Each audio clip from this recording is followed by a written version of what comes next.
Good. All right, thank you. Council, it is Tuesday, January 6, 2026. It is 6 p.m., and I'll call this regular Barre City Council meeting to order. At this time, are there any adjustments to the agenda, Council or Manager? Okay, hearing none, a motion to approve the agenda as presented would be in order. So moved. Thank you very much. In a second? Second. Thank you so much. Question? Yes, of I thought we course. were adding an executive session. It's already on the agenda. Oh, I just see as needed. I see it's needed. Maybe we hadn't added it. Yeah, I think that's right. Yep, we will be adding, thank you very much for that correction. We'll be adding an executive session regarding personnel. That will be item 11. Any other discussion? Hearing none, all those in favor of the motion as presented, please signify by saying aye. Aye. Those opposed, thank you very much. Under visitors and communications, anyone wishing to address the council regarding an item that is not on the agenda? Hearing and seeing no one, we'll move along. Council will present the consent agenda. We'll be approving the minutes of the meeting of 12/16/25. Do you have any licenses and permits, Madam Clerk? She does not. We'll be approving a letter of attestation for the Barre City Partnership Downtown Vibrancy Fund application. We'll be allocating the free holiday parking proceeds to the Rec Department program. Will be, and actually, item E, I'll read the full motion to you if you don't mind, Council. It's a bit of an expansion. The motion will be to accept the conveyance of the property at 143 North Main Street from Overlake Park LLC and Stephen R. Lewenstein by warranty deed in its as-is condition for $775,000, with the city's contribution to the purchase being no more than $400,000, to waive recording fees for the transaction, and to authorize the mayor, city manager, and/or Steve McKenzie, as approved by the city attorney, to sign any documents necessary or advisable to close on the city's acquisition of the property. And will be, I don't believe you have any contracts. And manager has no contracts this week. So the consent agenda has been presented. A motion to approve would be in order. So moved. Second. It's moved and seconded. Is there any discussion? Hearing none, all those in favor of the motion as presented, please signify by saying aye. Aye. And those opposed, thank you very much. Council will move on to 4A and approve the city warrants for the week of 1/7/26, and will be ratifying the week of 12/24/25 and 12/31/25. A motion would be in order.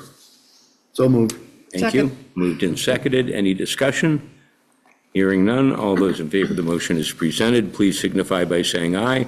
Aye. And those opposed, I'm and abstaining. your abstention is noted. Thank you very much, Ms. City Clerk, in 4 minutes. 4 minutes, wow, that was quick. I have just one item I want to bring up because it is the beginning of an election year.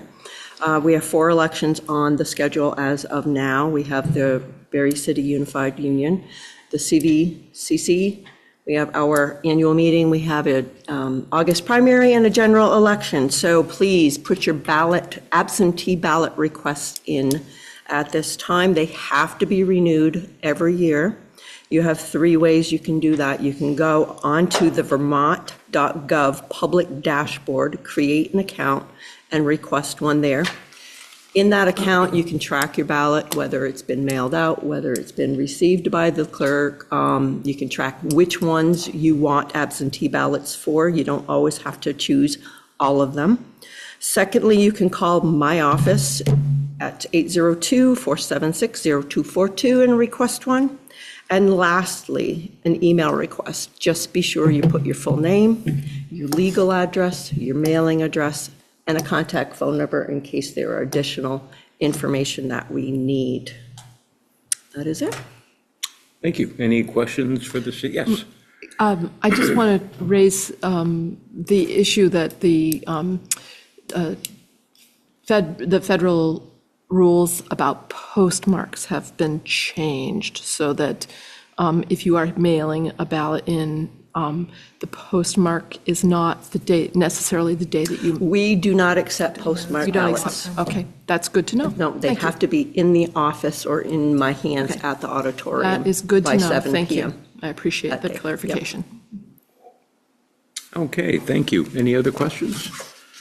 Hearing none, we'll move on. so I don't sorry. believe we have anything pending before the, I'm sorry. I'm so sorry. I No, got no, briefly not at all. distracted, and I had a brief question for the clerk. Is this a year where the November is automatically mailed to everyone? The state does automatically. So you only have to request your ballot for the other three? Correct. Thank you. Not at all. We don't have anything pending before liquor and cannabis, do we? Okay, then we'll move along to the manager's report. Thank you, Mayor. A couple of updates. Remember how to do that? Seems like it's been like been a a while. year. It's been a We haven't year. met since last year. And we're off to an auspicious start. We're locking the doors, we're blowing the charter.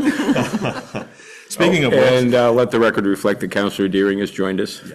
I wanted to start on that note. Some folks may have been confused about why we have a Wednesday special meeting tomorrow, and that is because my assistant didn't publish today's agenda in the paper, which is it's actually a charter requirement. It's not an open meetings law requirement. And so after consulting with the city attorney, the advice was that we proceed today. The meeting had been warned in all the other usual places that we normally post it, and that to comply with the charter, that a special meeting be held to ratify the actions that are taken tonight. So this is just for clarification for the people who follow us closely and who may have been surprised to see very similar looking agendas, one right after the other. That's the reason we did it. It was just a clerical error of not getting an agenda to the paper, and to comply with the charter, we are ratifying. The council will have the chance to ratify any actions that are finalized today at tomorrow's meeting. The other piece, just on the DPW front, we are experiencing salt shortages. It's been, as we've all heard, it was the coldest December in quite some time. I think last year, I was talking to Brian today, last year we had 2 plow events in December, and we had about 2 plow events every week this December. And that ice storm certainly did not help our salt inventory. So I just want to, thank V-Trans. They have provided us several loads of salt this week as we were running short. This is something that it's not just an issue here in Barre. Our partners in Montpelier and Barrytown are also running short. This is just delivery issues. It's not. It's what really causing it. So we were very thankful for V-Trans for getting us some salt to get us through a period where we were a little bit short. And we will be, of course, returning when our stockpiles are back up. We will be delivering the same amount of salt back to them. We didn't have to pay for it up front. We'll just deliver salt back when we are back in with good supplies there. The odd renovation project had a kickoff meeting today with the project managers with ReArch, and so we're very excited that has been on hold for some time due to the floods, and now we're really excited to get that going in earnest. The meeting was with not just the project managers and the contractors, but also with USDA, which of course is our funding partner agency. We expect the aud will be closed this year from April 1 to sometime in November for this renovation work. And so part of what we did today also was notify and really remind our colleagues and friends at VEM that we will be out of an emergency shelter for the region from April to November. We didn't need it last year. Hopefully we don't need it this coming year.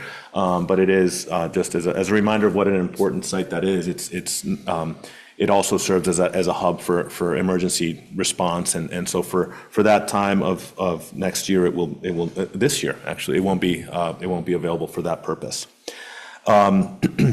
We are also today working with Josh Jerome at BADC and Pat Moulton. We finalized an RFQ, a request for qualifications for Prospect Heights developers.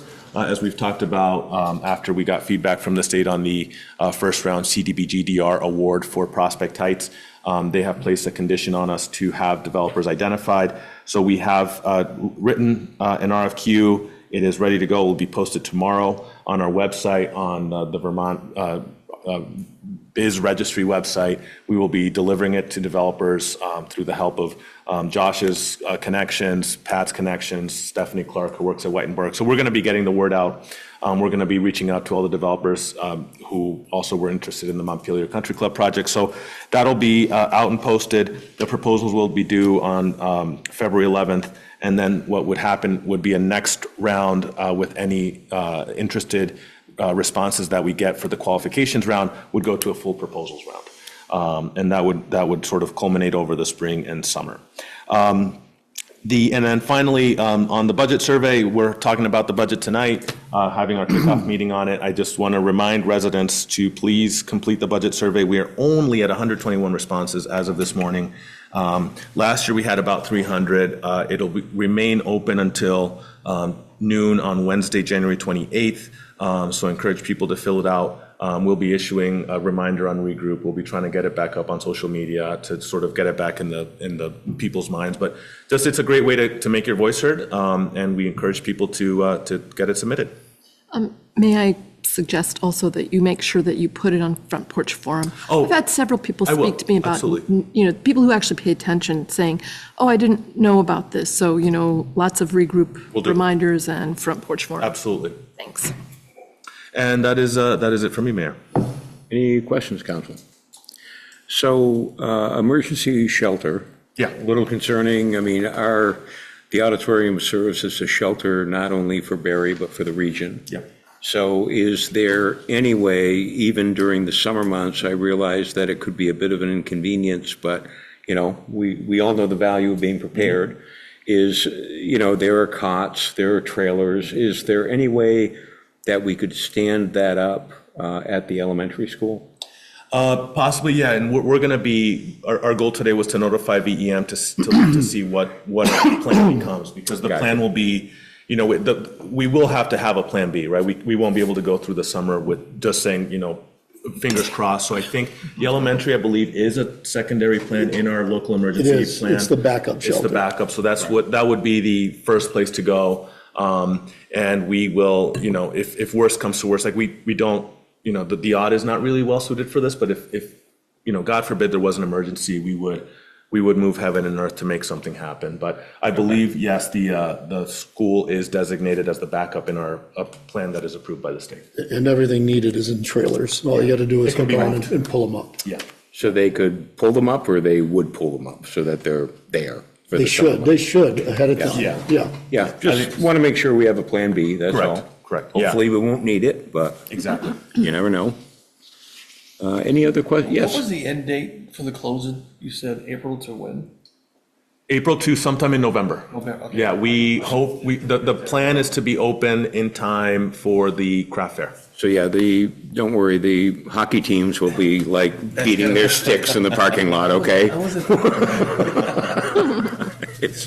It's all good. But, it's an exciting project. I mean, Yes. we've waited a long time for these improvements, so, and they're going to serve, the city well, once they're completed. So excited to see that. And, as much as we talk about the facility being underutilized, I think this sort of highlights that there's never a really good time to close that facility. Certainly the winter months would be really unacceptable. But it's, more used than we probably think it is. Just a quick question. Yes, of course. Is it just the auditorium, like that building, and not Alumni Hall that's being? Correct. It's Alumni really- Hall is more, depending on what happens, Alumni Hall becomes where public safety stands up their emergency response, their situation room. But that's not being impacted by renovations? Correct. It shouldn't, Okay. it will not be impacted. Yeah. There may be tangential impacts over there, but they won't be as vast and as long-lasting as they will be at the auditorium. Most of the heavy work will happen on the gym side of it. Okay. Is the BOR utilized all summer? The BOR is now utilized more because of the turf. So yes, it is. It's still, the turf is still picking up. It's gaining steam slowly. We had more use this year than we had last year. And so hopefully as more renters become aware of it and more interest comes in, it'll start to getting more use. But yeah, it is now, the BOR is now a year-round facility. Any other questions? Yes. I just am curious, there's 3 elections that happened during that period of time. I was going to bring that up. Yeah. Oh, really? That's. There's 3 elections happening during that period of time, I just wondered what the plans are. Plan during that period of time is likely to move them to the graded Right. school. Yeah. So we'll either go to the graded school. I mean, thankfully, it's not like it's been in past years where it was sort of an emergency change it. So I suspect it would either be, we did it Our labor hall. our two areas designated in BEMS is the BOR and the auditorium. And the May and August ones can probably be done in the VOR, but November, the ice will be in, so.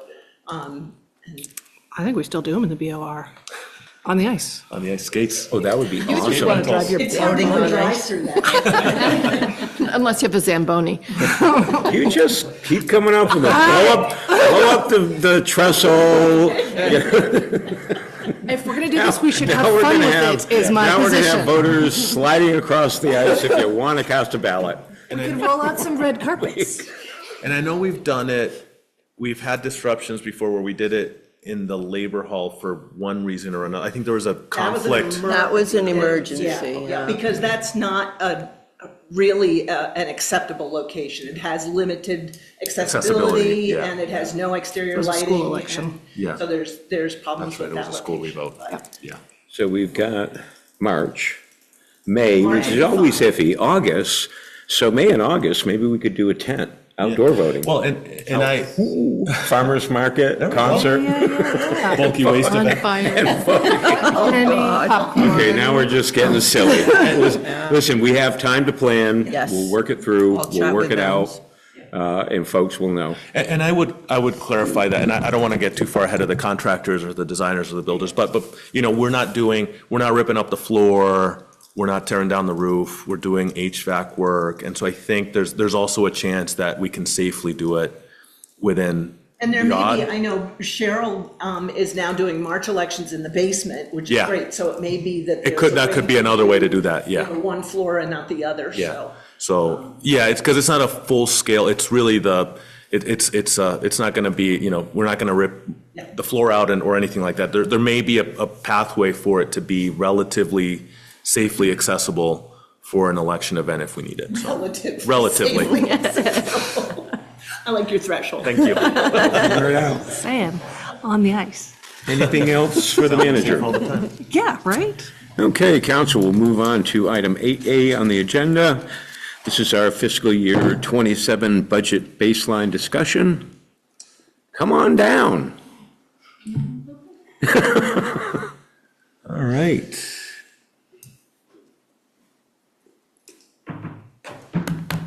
All right, so yeah, Christina's joining me, 2 meetings in a row. You're going to see a lot of Christina for the next couple of months. So yeah, you had council, you had a presentation in the packet.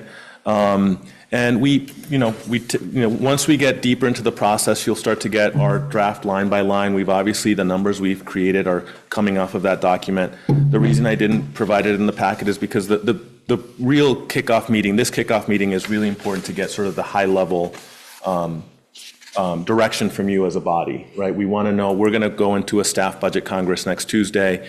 And what Christina and I want to be able to do and say is, this is the direction we got from the council. These are the numbers right now. This is what we need to target. These are the things that generally speaking are acceptable or not acceptable. And so tonight, there's going to be a lot of time for us to go into the line by line. Tonight is not that night. Tonight is sort of the big picture so that we can come back to you on the 27th with something more aligned to what you'd like to see. So, so that's basically my first slide right there. I kind of talked through it on the cover there, but really, just to reiterate, would be lovely to hear tonight what your priorities are for the budget. Expenses we can reduce, services we can eliminate. I know we often talk about reductions and eliminations, but also what investment should we make? Are there new things we should try to do as well? I think that's an important part of the discussion. We can't always be in this cut mentality. It just doesn't work. And then what is the projected spending increase we should get? And that spending is like a key word in that slide, and I'll get to that in a little bit.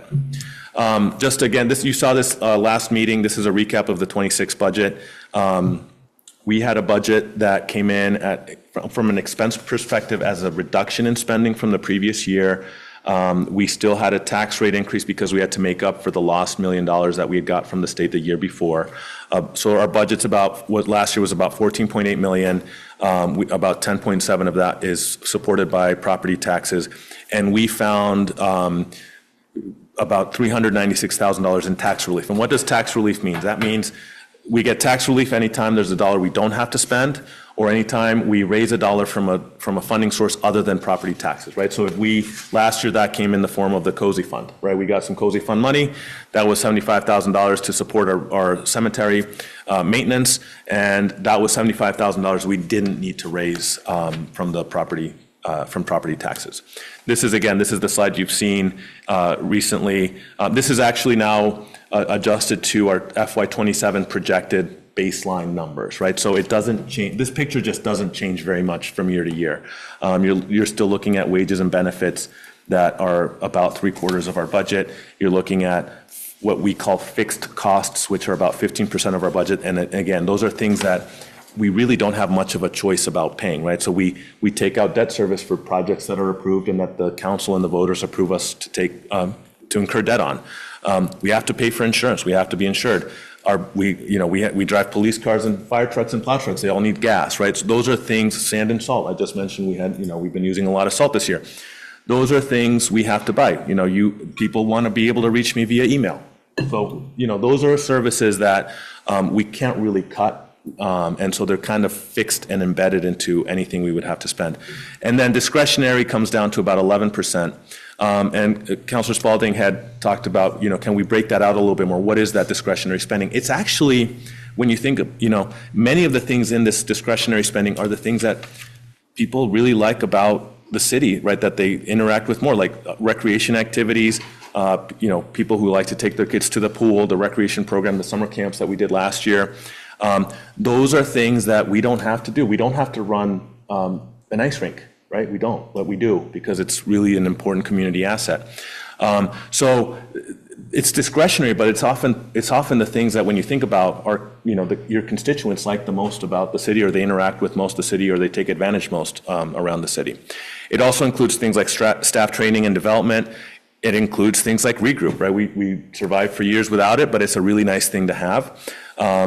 One of the, we've eliminated some things. Last year, we eliminated the bulky waste event, but one thing we kept, which is popular, is the use of the Barre Town Yard waste disposal site, right? This is a chance for us to use it year-round. We split the cost with Barre Town. We don't have to maintain a site or the insurance or the staffing. We just get to pay to use it, which is great. I've touched this third rail a bunch of times, and it's always stayed in the budget. Cemetery seasonal staff. People like really nice cemeteries, and of course they do, because we have beautiful cemeteries for people to come and celebrate their loved ones. But again, that's not something we have to do, right? It's something we choose to do. Yes, it is. Move on.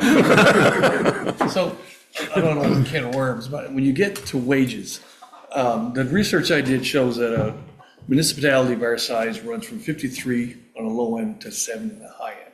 We're obviously on the high end.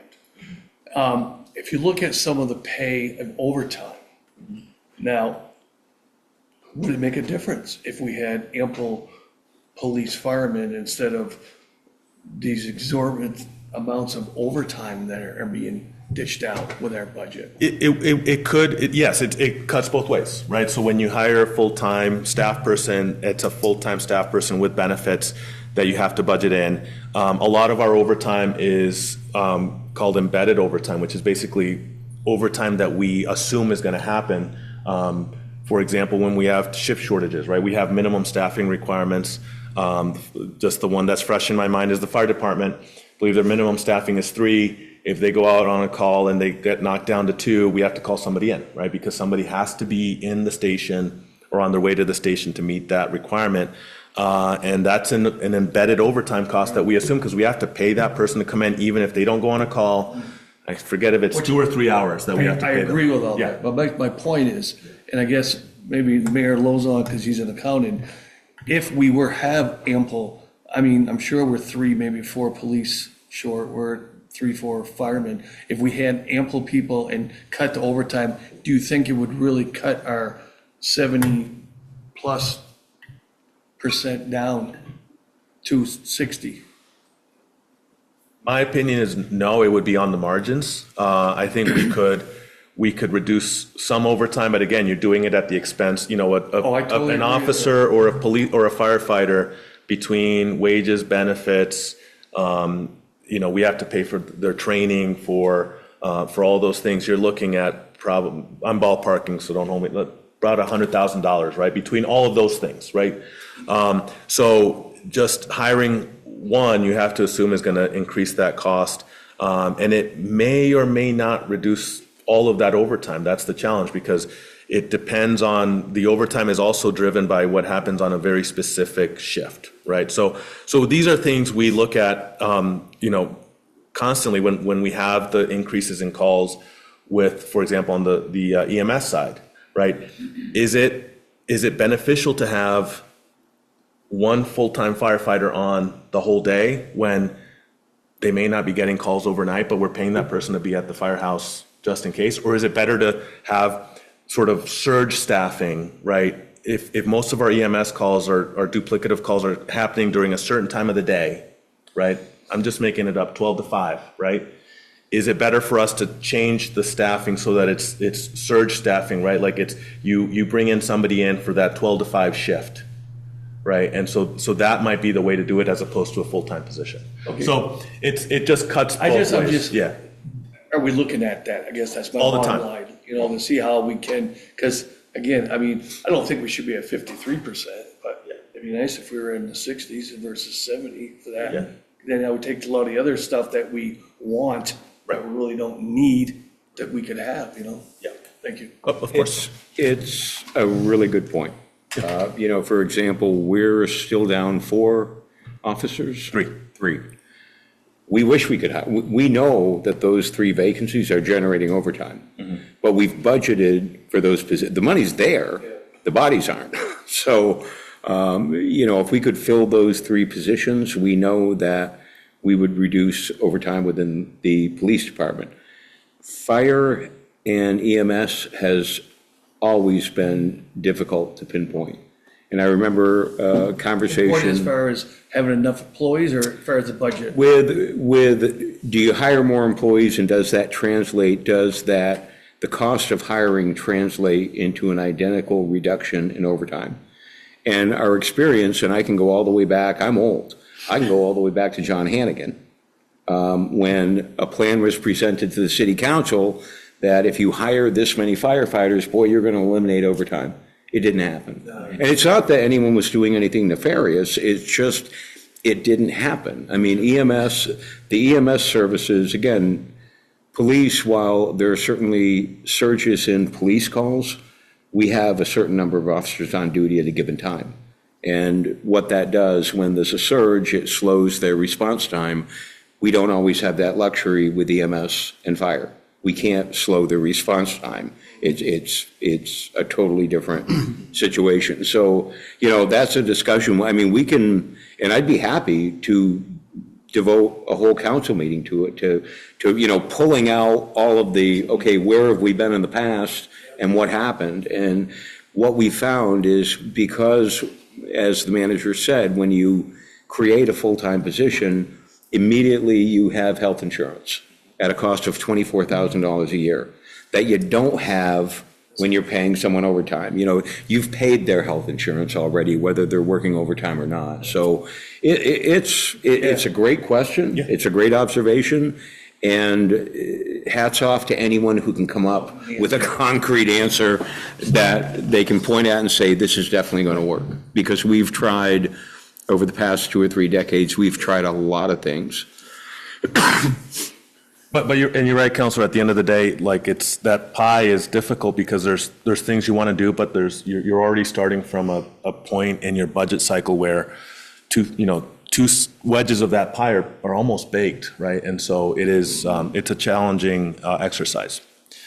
And this is the slide you've also seen. This is the revenue side. This is also now updated to reflect the 27 baseline numbers, right? So this is, again, you can see a couple years of data there. The FY25 numbers are skewed, and that's all that $1 million from the state, right? That really shifted the shape of this diagram that year. We're back to what it normally looks like, which is, again, reliance on the property tax side to pay our bills. The budget conditions, these are also, should be familiar, right? Typically, our contractual wages go up approximately 5%. This varies a little bit from union to union. And I know, we we talk about these being fixed, but in reality, this is, I've mentioned before, we have a dual role here, right? We have to both try to keep costs down, but we also have to incentivize employees to stay here, recruit employees to stay here. So if we lowball when we're negotiating, we risk losing employees. And then if we're too generous, we risk blowing our budget, right? So this is always a very delicate number, and we're very comfortable with the wages we give out because we think they meet the needs of both sides. The healthcare rate increases this year are higher, but not as high as they have been. We've been, in the last years I've done this presentation, we've had numbers, double-digit increases there. I think one year it started with a 2. So this is much more reasonable, and this has certainly helped, even though it's an increase, it's helping us as compared to years past. Citywide reappraisal, sort of the arrow is both ways, because as you heard from Carly last week, that this is sort of going to be part of the, overlaying this budget discussion this year. It's a, first time in over 20 years. So it's just something that's going to be hovering over this budget process. And the impacts will be mixed, right? For some people, it'll be maybe negligible. For some people may benefit from it. For some people, they may pay a little bit more. But it's going to overall be sort of a mixed impact. We're still really, though, no impact on the budget, because that won't change the amount that we raise in property taxes. Right. It will just distribute it differently. Yep. In a perfect world, everyone's assessment would double, and no one would see a change in property taxes. Right, exactly. But we know that that's not likely going to happen given the amount of time since our property has been reassessed. Commercial properties may go up disproportionately, residential may, we don't know yet. I mean, we can all guess as we look at the residential home prices and we look at commercial home prices and we look at rent, we can all sort of guess, but you don't know until you know. The 1 million loss, we're still sort of paying for it in a way. Last year, as I mentioned, we had a reduction in expenses year over year, but we still had a tax increase to make up for that. If you saw the numbers this year, we still have to basically raise, to fund our quote unquote baseline budget, we're still looking sort of at $1 million gap to make up, right? So that is not an accidental number, right? That is still sort of trying to recover from the impact of the floods and what it meant to our budget. And then, our fund balance has gone down. We're hopeful that we'll have some at the end of the year to work with, but we certainly had to pay out a lot of it to prepay a lot of the FEMA expenses. As we're getting that paid back, we will slowly rebuild the fund balance. So in part, my question was actually about that. How are we doing on replenishing the fund balance? And then I just want to make sure that I understand the impact of a depleted fund balance on the overall budget, which is to say we dip into the fund balance when we need to overage. So a completely empty fund requires us to borrow for overages, or? Well, we can't run deficits. So yeah, the fund balance helps us have some wiggle room, right? If things go south quickly, like we had a really healthy fund balance in 23 when the flood hit, and that meant we didn't have to. We're really proud of this. We didn't have to borrow a nickel, right? We took out a line of credit. We had some money ready if we needed it. But at the end of the day, we didn't take out any debt to pay for that flood, right? Which was something that I think was a testament to Carol's stewardship, and at that point Don, who had set up that fund, but had helped us get to a fund balance like that. So what happens is, if something goes terribly south or we have an emergency, what we would have to do is some borrowing, line of credit, and then that creates debt service, and that creates sort of an additional expense. What fund balance helps us do is have, rainy day reserves. Like if we're looking to reduce the tax rate from, in the coming year, we can dip into that, in a responsible way to alleviate the impacts. But yeah, not having it is certainly, risky, to say the least. We can't run at zero. Right, but it's not necessarily a backstop for, this month we ran high in overtime and. No, we look at it, for us, it's on the year basis, right? So I think we're pretty close, month to month, we're pretty close to where we expect to be. And we can, when you get to the end of a year, there's things you can do. You can delay expenses for a little bit to sort of get you to that point. We should be, fund balance, we are not where we were. We were above our 5% threshold, before the flood, which meant that we were in the opposite condition, right? We were seeking council approval to invest that money. And so we're not quite there yet, but we are slowly building it up. We could probably have a fund balance update for the council probably in the next month or so to get a better sense of that. Because I think that'll be an important part of the budget process. Can I ask a quick question? Of course. Would you also say that another issue that's impacting is a reduction in the grand list because of the houses that are now, or did that happen last year? Yes and no, that happened last year. So it's less of a hit this year. We've basically absorbed, it's still an impact, but not as direct because we've basically absorbed it last year. Okay. And And the we're getting state from the legislature health. made us whole. From the state. Okay, Yeah. And there's So- going to be more coming. Yes. Okay. Yes. There will be a counselor now. Representative Wozniak did a great job with that, but of course that sunsets. So, we'll get the full effect of it, I believe, in this fiscal year Yes. budget. And it's sort of scales But then down. it sunsets over 5, I think it's 10 years. was it? 5 years is at level, and then 5 years. And then 5 years declining. So, and then with the fund balance, we are starting to build it back up as FEMA reimburses us. So, we're getting that money back, thankfully. And, the city always has the ability to pay its bills. I mean, we have, as our treasurer knows, we have cash flow. So we do have the ability even to interfund, borrow if we happen to run short. So even though we run a pretty lean fund balance of 5% of our operating expenses, which are give or take 12. So, it's a $600,000 fund balance, but that doesn't last very long. When your expenses are $1 million a month, I mean, literally, we run a fund balance that would allow us, absent revenue, to run the city for about 2 weeks. And that's how most municipalities do it. There's not a whole lot of municipalities out there, as the manager pointed out, during the flooding, especially some of the smaller municipalities, they experienced flood damages that were 3 times their annual budget. Thankfully, we didn't even approach that, not even close.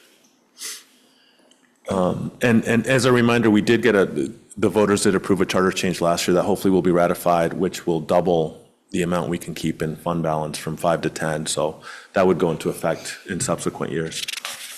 And so here's the money slide, the preliminary math. We're looking at, again, I want to reiterate, this is sort of a baseline budget. And what I mean by that is Christina has taken what we spent last year. She has applied the contractual wage increases that we know will be coming due and will be in effect in FY27.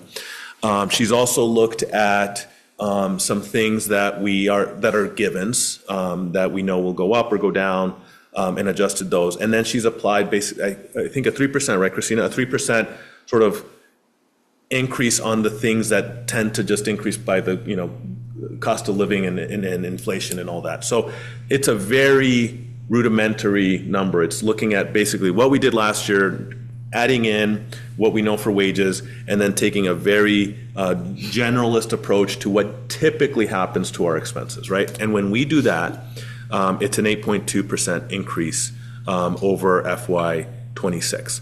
That amounts to basically a $1.18 million projected revenue gap, right? That means we have to raise about $1.18 million more in taxes this year than we did last year to have a balanced budget.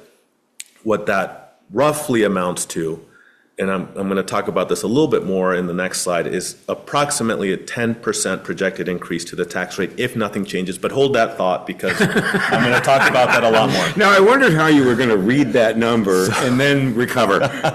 Good job. So thank you. Nicely done. And what some of that is contributing to that 8.2%, right? Because you saw our numbers, right? Our healthcare is 6%, our contractual wages are 5%.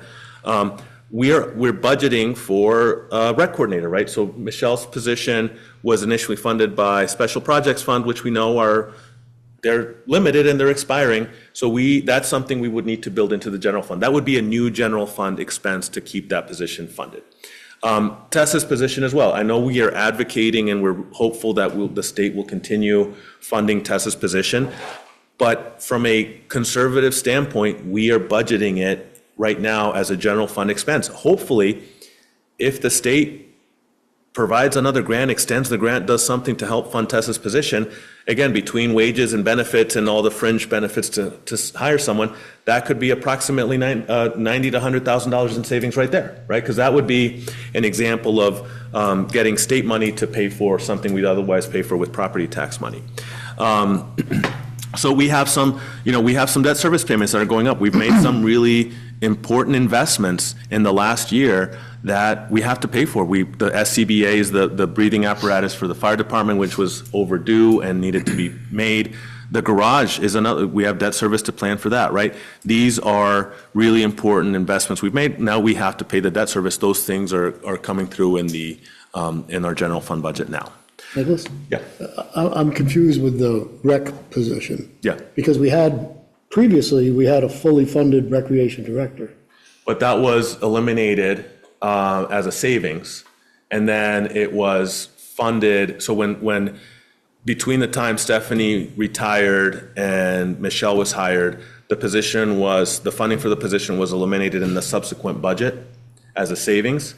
That was how we got basically to basically a flat budget last year. Yeah, and so we were able to hire Michelle now because of the ARPA funding that had been set aside for sort of special projects. And so she filled that role. And now with that sort of sunsetting, we have to find a way to get it back into the budget. Okay, thanks. Yep, sure. So this is I talked on the first slide about really focusing on the spending and the expense side. And wanting to really caveat the 10% projected tax rate increase, and that it is, when we've done this in the past, Carol and Dawn and now Christina has the pleasure of joining us for it. We don't like giving a projected tax rate number under normal circumstances anyway, because so many things can change. This year, with a reappraisal on the horizon, it's also sort of not a great year to give you a projected tax rate increase number, because it will be different for many people. As the mayor said, for some people, the ideal situation is everyone's assessment goes up, doubles, and what they pay in taxes the tax rate would be roughly the same. But that's not what's happening this year. We have this appraisal over that's going to impact the end part of this process, and so. And it's for the first time in 20 years, we have this sort of as a variable and as something to think about. So while we typically try to provide you with our best estimates for what a tax rate might be out of the budget that we are talking about, we recommend that this year we really focus on the expense increase, right? So without knowing what the reappraisal will do to an individual property taxpayer's tax payments, we can generally, what we can do better is with an expense is say, the city's needing to spend X% more per year. This is a better gauge of what may happen, right? And what you can sort of base your judgment on this budget about, how much more we are spending. Because, like I said, the tax rate projection will be not even as good as the paper it's printed on at this point, just with the variables. So I want to pause there because this is a big part of it. And Christina and Carol, if you want to add anything to that, because I know we spent a lot of time talking about this piece in particular. I don't think that there's much that I can add at this stage of the game, but we did talk a lot about how this will have an incredible impact, and we don't have any information. Nicholas forced me to run a calculation, and I pulled a number, basically out of the air for what I thought the grand list would be, just to give sort of an apples to apples. If we looked at the current grand list and we increased it by 1%, which is, of course, a very low percentage, but under current circumstances with changes associated with flooding, what would that do with the proposed budget? And it essentially mirrored the 10%. So the tax rate mirrored the 10% increase in budget expenses. But it's not even an accurate number to make any kind of comparisons with, because the adjustment to the grand list is going to have such an incredible impact. The only thing, and Nicholas has said this numerous times, the only thing that I think is really important is that we impress upon people that the numbers go in opposite directions, that we know the grand list value will go up. And we know because of that, the tax rate will go down. Because at the end of the day, we can only raise the amount of money that the taxpayers vote and approve at town meeting, the budget that they approve. And to get to that amount of money, it's just a math equation. You take the budget, you divide it by the grand list, that gives you the tax rate. And so as the two numbers change, the tax rate and the grand list, you're still going to raise the same amount of money. So I think focusing on the amount of money to be raised is the right approach. And that process is both the expense side and the revenue sides, where the potential revenue comes in. So Walk me through quickly the appraisal, and you did give it to us. I apologize, I just don't have it committed to memory, but I suspect I will before this process is over. Preliminary, when do we set, when is everyone going to get their final assessment? well, there's going to be sort of a soft rollout. Right. And that will be, likely in April. okay.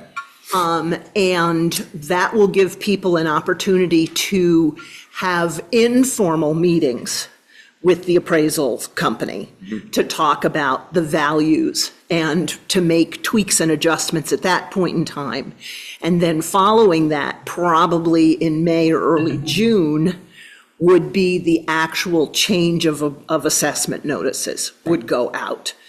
Then we move into the grievance process, where people have an opportunity to schedule an official meeting with the appraiser and with the appraisal company to talk about, why exactly. Let's do some fine tuning.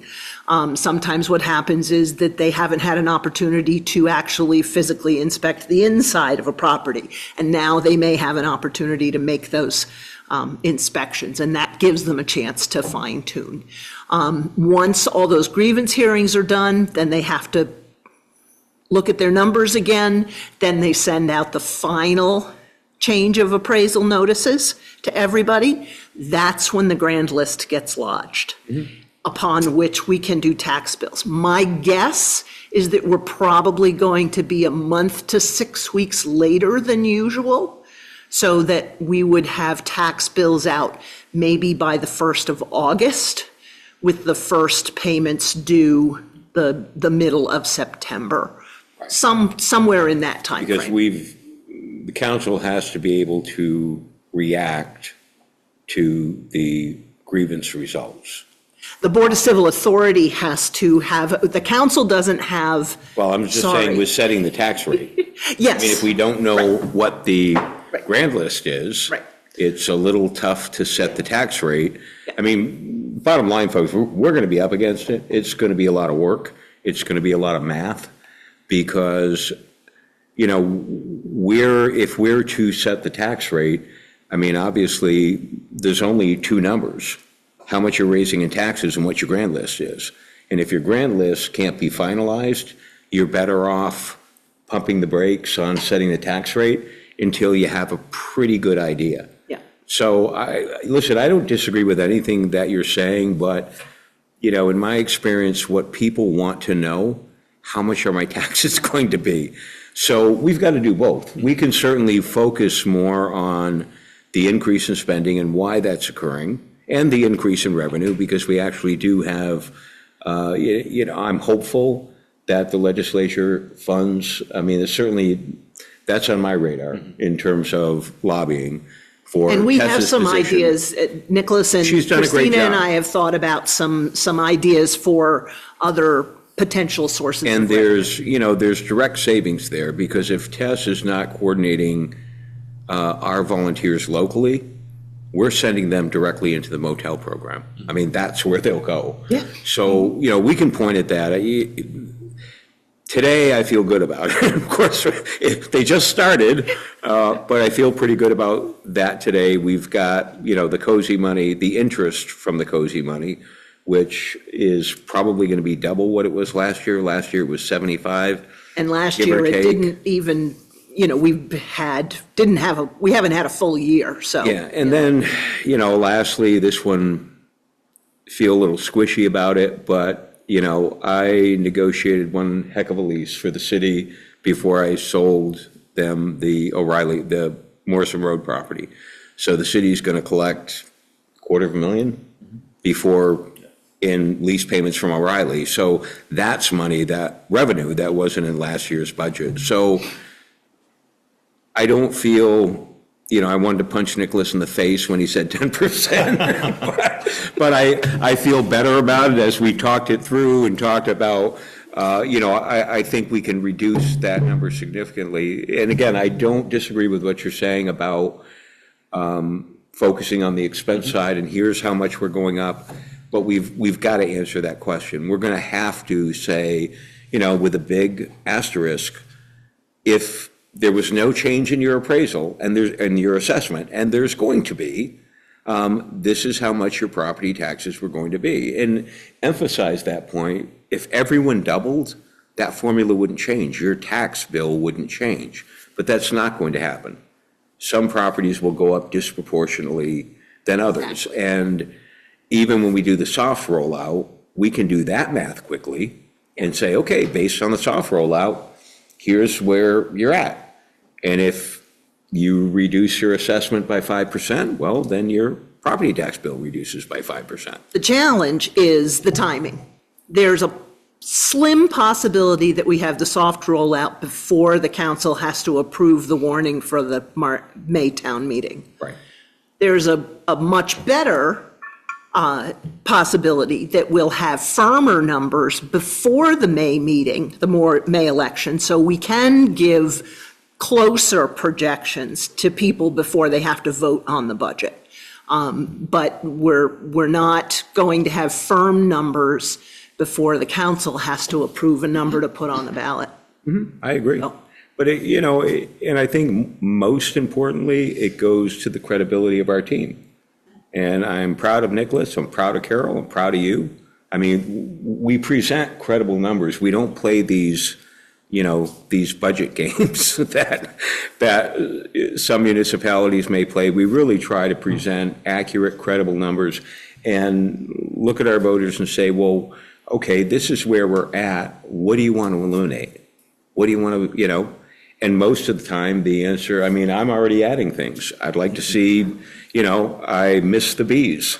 I really liked having the bees downtown. I thought having, at a fraction of the cost of adding a police officer, we could fund 4 or 5 young men and women who would sort of, and not only be sort of a comforting presence in the downtown, but also they'd be ambassadors for the city. If somebody needed something, they'd help. And I thought that was a really effective program. I'd love to bring that back. We're not going backwards on paving. We're adding minimum $150,000 to our paving budget. That's my number at a minimum. Obviously, that's going to affect these things, but I think there are also some revenue enhancements that I just described that could soften that as well. So it's going to be the typical budget year. Carol, how many years have you been doing this? Well, I've been doing it I joined the council in '03, so Yeah. it's been over 20 years. Yeah, so it's been a while, but again, I think that through, our work with the flood, our work when the federal government cut SNAP, our work with trying to stand up an overnight shelter, an emergency shelter, I just feel that this team has credibility.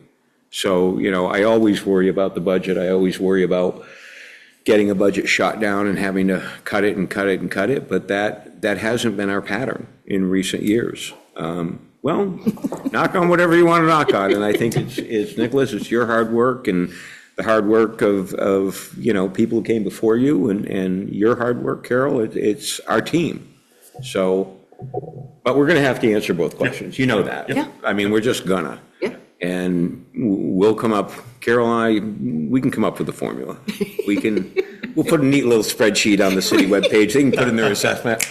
It'll spit that right out for them. Exactly. I love the fact that the appraisers are doing this kind of soft rollout. It's going to be really informational, an opportunity for people to ask questions about the process, about the impacts and all that kind of stuff without it feeling really formal and officious. Yeah. And I think that that's a great way to move into the process, so. Yep, absolutely. So, but in terms of, I mean, this is I'm sorry, you got more Just a slides. couple more. No, go ahead. Just a visual here that a lot of what we spend money on, it is for people. We pay a lot in wages and benefits, but a lot of that is also to direct services, right? It's public safety is our biggest expense line, and that's for police officers and firefighters who are doing direct service. And public works is that next line, which is, again, they're doing the plowing, they're doing the streets maintenance, stormwater maintenance, and facilities and cemeteries and parks. The people, they're the people who are maintaining the public spaces that our residents enjoy. So, even though, this is sort of a counterbalance to those first two charts where we spend a lot on wages and benefits, about 3/4 of it, but also 3/4 of it are really direct services that people are receiving from the city.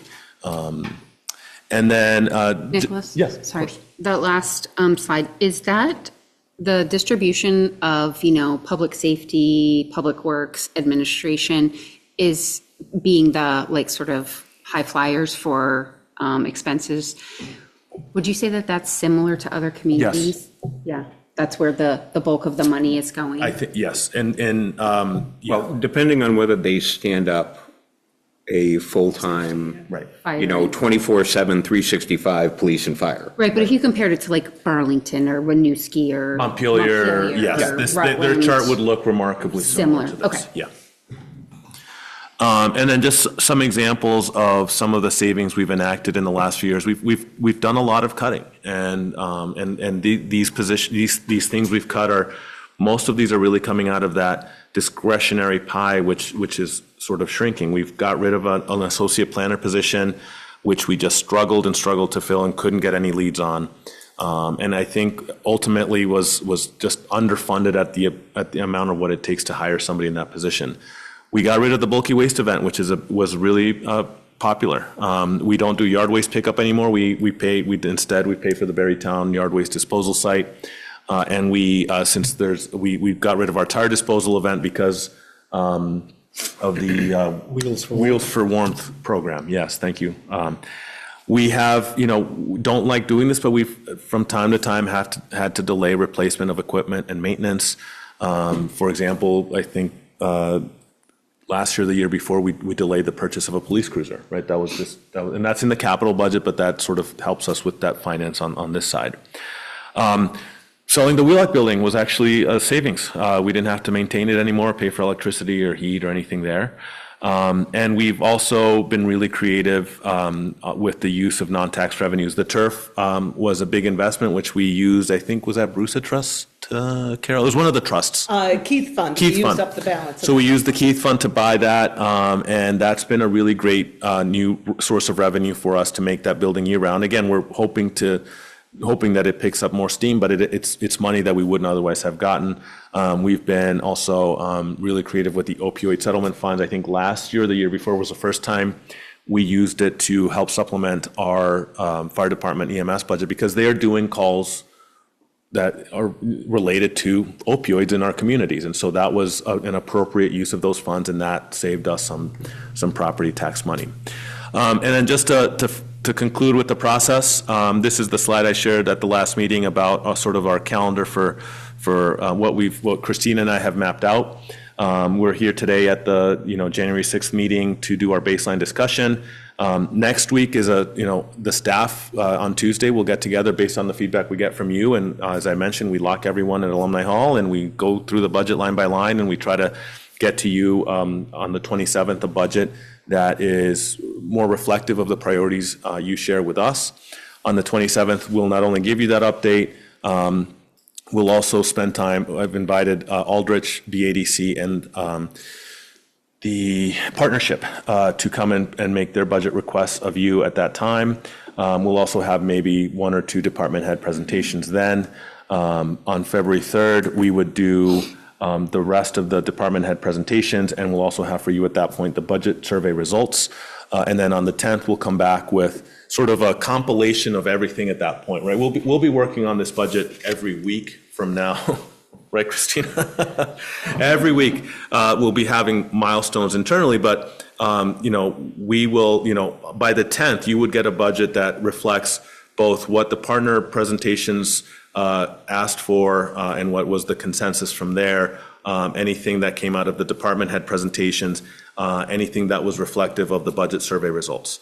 We have a large gap. As I mentioned, I have a family trip where I'll be out of the country. And so our next budget presentation would be on March 17th, where again, we would take the feedback from February 10th, right? Every meeting builds on the meeting before. So there are going to be a lot of opportunities for us to get this right and to incorporate feedback, to get more data. This is one of the great things about having moved town meeting day. We have this time to get it right. Every week that we progress in the cycle, Christina gets more information from our current expenditures that might inform something about next year's budget that we can modify. The budget has to be warned on April 7th, and it will go to the voters on May 12th. Yeah. So thank you. And yeah, we're looking forward, just going back to that first slide, we would, open it up to you, your priorities, expenses, targets. That's what you want us to open up our meeting with the department heads on Tuesday is what we're looking for today. Councilor Guston. When you developed, and I should have asked this, apologies, when you had that proposed increases and things that you included in the plans for this budget, the mayor has talked about, and I think we've made an agreement as a council to increase the paving budget. Is that increased number part of that budget plan? That we carry that that's a separate article. It goes into calculating the tax rate, but it doesn't show up in the budget. Yeah. It's going to impact taxes. Yes. Yeah. Will it impact taxes? And I know we are, with all the caveats involved this evening. 45 cents, Carol? 40 cents? It's three tax rate? pennies. Every penny is $50,000, $54,000. Yeah, so 3 cents, give or take, on the tax rate. But, for me, that's, I mean, you all hear it. You all feel it when you drive down the street. I mean, again, I look at the transportation fund and speak to, folks in the legislature, folks who serve on those committees, and, the state transportation fund is in real trouble. They're in real trouble, and they've been pushing Route 14, Route 302, we're out to 2030? 2030, yep. Yeah, 2030. So believe me, we'll be lobbying. I mean, Nicholas and I, thankfully, the secretary's office now is right here in Barre, right on the corner, so we can bang on his window from the first floor. No, and all joking aside, I mean, but this is our reality. So to go backwards on, we've been there, we did that. We did that for probably the previous 4 to 6 years. And this is where it got us. So now we've got to build that number back up to probably more like $1 million. It probably will, you'll be hearing about $150 or $200 or $250,000 realistically for the next 4 to 5 budget cycles, because that's just where we need to be. Yes.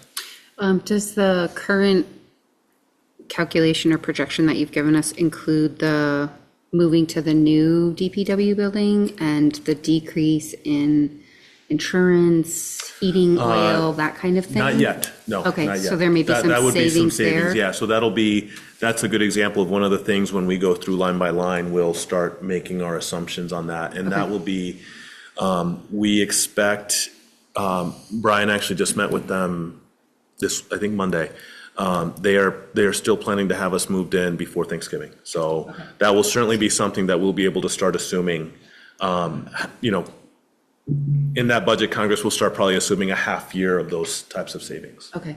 My other thought was, because the process went so smoothly, or it seemed to go so smoothly from my perspective, for the CDBG-DR grant, could we consider putting money in the budget for grant writing to be able to find funds other places? Because, increasing revenue through the tax rate is probably not going to really happen for us. But I mean, is there other way to bring money into the community through grant writing? And I'm not even thinking like state or federal, because I think that's also a little bit, but, are there foundations? Are there other things that we could maybe find some money for the rec director, for? That's a great suggestion. And I've rehired Jim Levinsky to do the grant writing for the second round.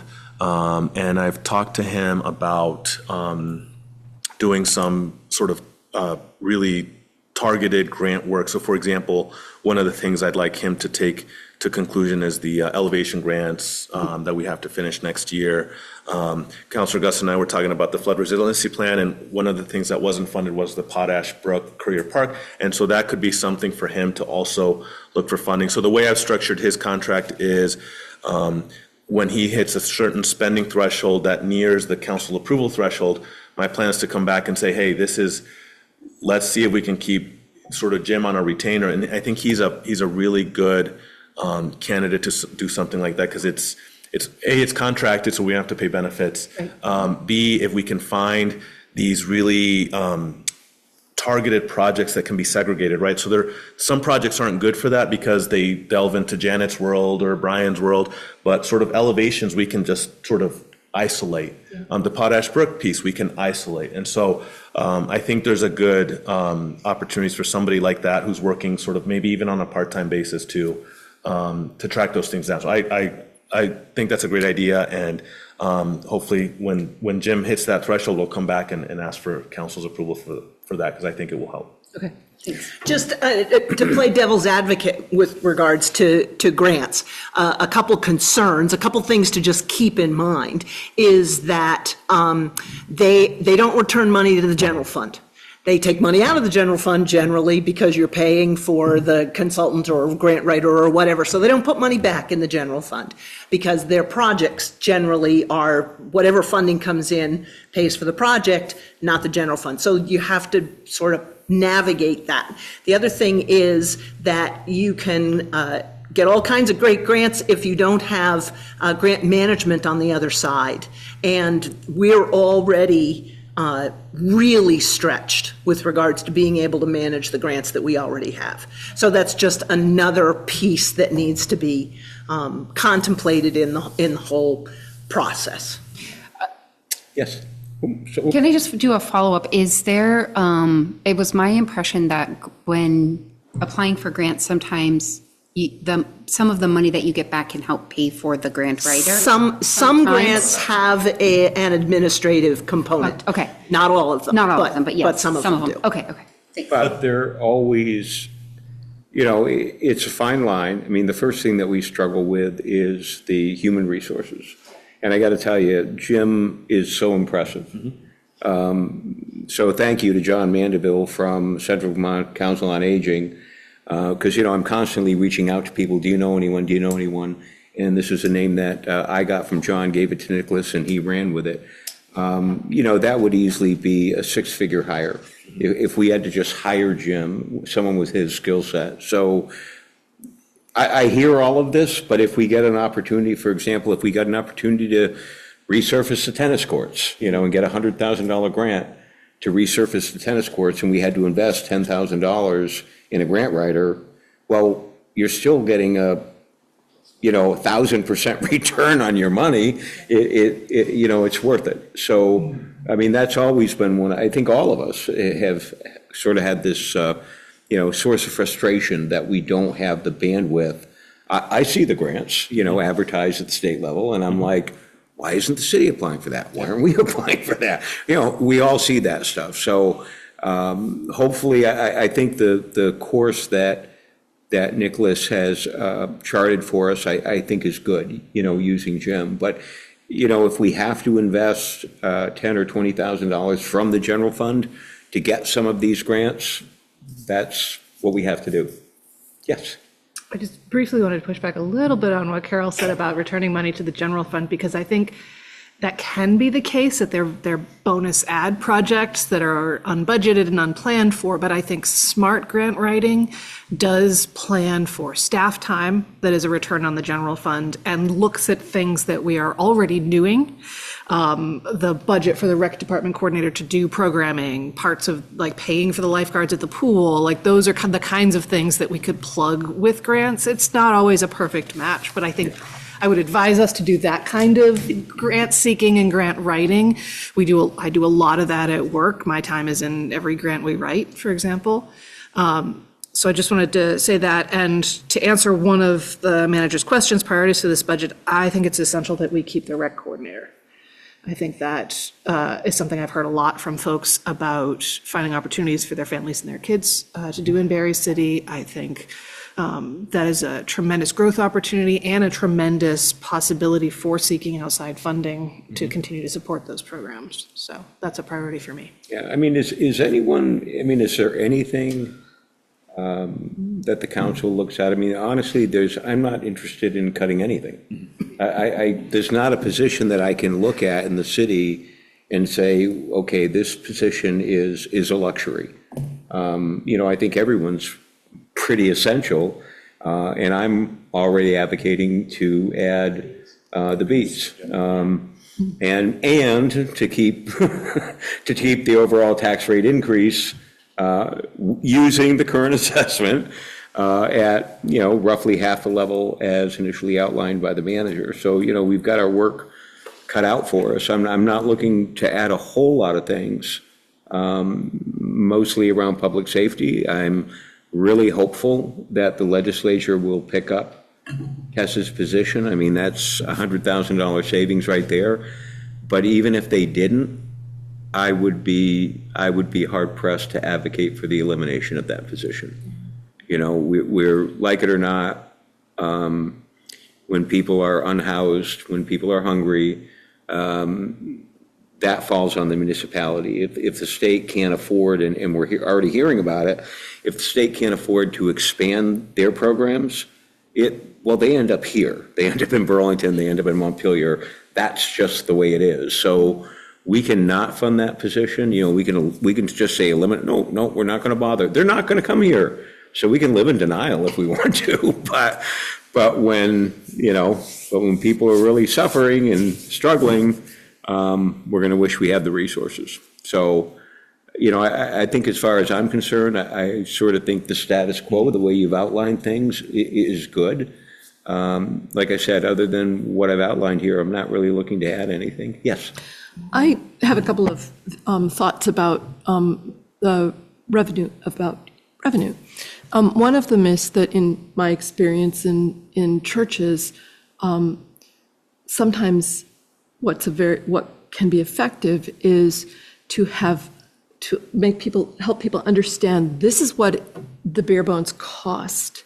If you want these exciting things, you want the bees, you want the wonderful projects that the river access people outlined for us, and if you want these other things, then here's where you can contribute voluntarily an extra amount, and it will go into this fund that will help fund these discretionary things, and give that as an option to people, because I think there are some people for whom the taxes, any increase is a real stretch, but there are also people for whom that's not true.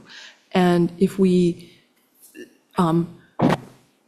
suggest that if you are in a position to contribute more to your city, this is a way, and this is a way that these funds will be used. It won't just go to buying more salt for the roads or, all this, but it will go for some of these other exciting, fun, interesting projects that end up improving everybody's lives, but look like, budgetary fat that can be trimmed off when we're looking at a bare bones situation. So it's just a thought. I don't know what the mechanism, what the legal mechanism would be for that, but it just seems like that, some kind of voluntary additional thing, as long as we publicized it and talked about it and made it clear to people that no one's required to do it, but this is one way to make sure that some of these exciting other things can happen. So I don't disagree with that at all. The fiscal conservative in me, when you're trying to put a budget together, the first thing you look at is history. Or okay, what can we have a reasonable assurance in March that the state is going to fund Tessa's position. Okay, we're gonna build that revenue in. Sure. Problem is, we don't have a track record with that. I don't know how people would respond. Being the type of guy who always wants more, I'd say, well, honestly, I think the Bs at this point, listening to what, people talk about roads and public safety. Now, obviously, people who are unhoused and food insecure talk about other things. But if you look at our constituents, and I think this is a true statement, overall, most people are complaining about roads and public safety. So public safety, you want to see a budget that would choke you. First of all, we have 3 vacancies in the police department. Okay, go ahead, add 2 more positions, increase the budget by $250,000. We can't hire them anyway. So they're just going to be it's going to be a budget surplus next year. So I'm looking at it, I think the Bs, I think it's reasonable to think that we can stand up that program. And so again, responding to the public safety, what I think we can do, public safety and roads, that's where I'm coming up with the 150 and the Bs. And I don't have any problem with having, with structuring a budget that includes the Bs and all the rest. But if you want a track record on how people will respond to, a voluntary option on the taxes, we have to start somewhere. And, I think that, I was pushing something like the Bs a long time ago, and I kept running into people saying, we really love the Bs. So I think you're right. I think we could do that. It's less expensive and probably more doable than adding three police officers. But I'm also saying, well, maybe we should figure out how to ask people to contribute voluntarily as well as paying their fair share of what it takes to run the bare bones city. And I'd be willing, I think it's a great idea. I'm willing to do it. I'd love to build that track record.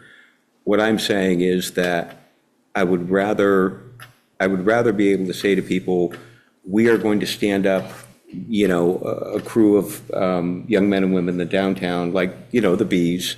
I wish we could call it something better than the Bs, but somebody think of something. But anyway, okay, so we're going to have the equivalent of 4 part-time people in the downtown. Now, if you give to this fund, we could do 6. In other words, what I don't want to do is risk.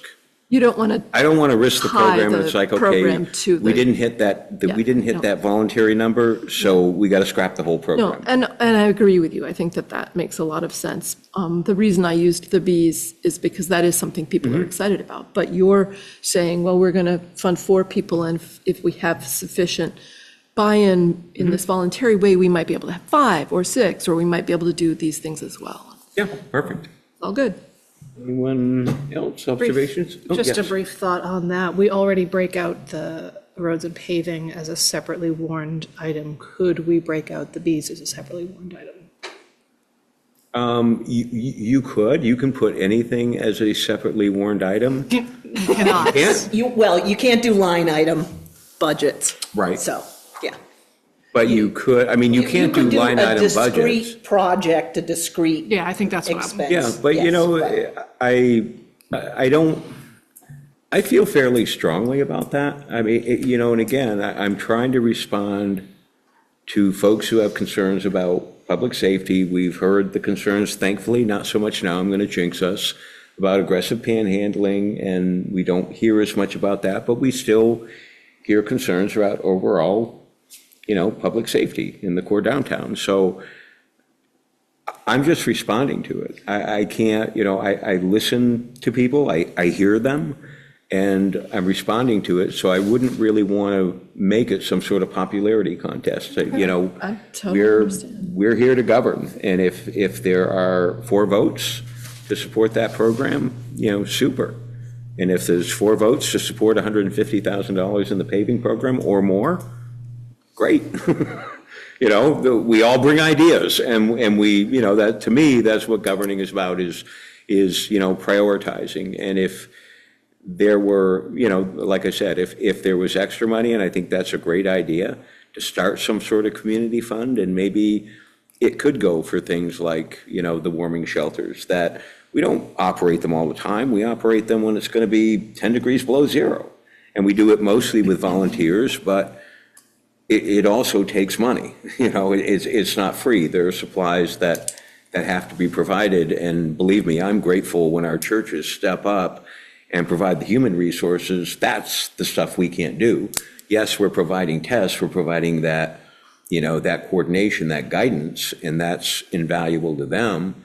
But I think if we had extras, so to speak, I'd prefer to, you know, push it either in an expansion of, you know, the downtown safety program, or towards warming shelters, or, you know, some sort of community fund.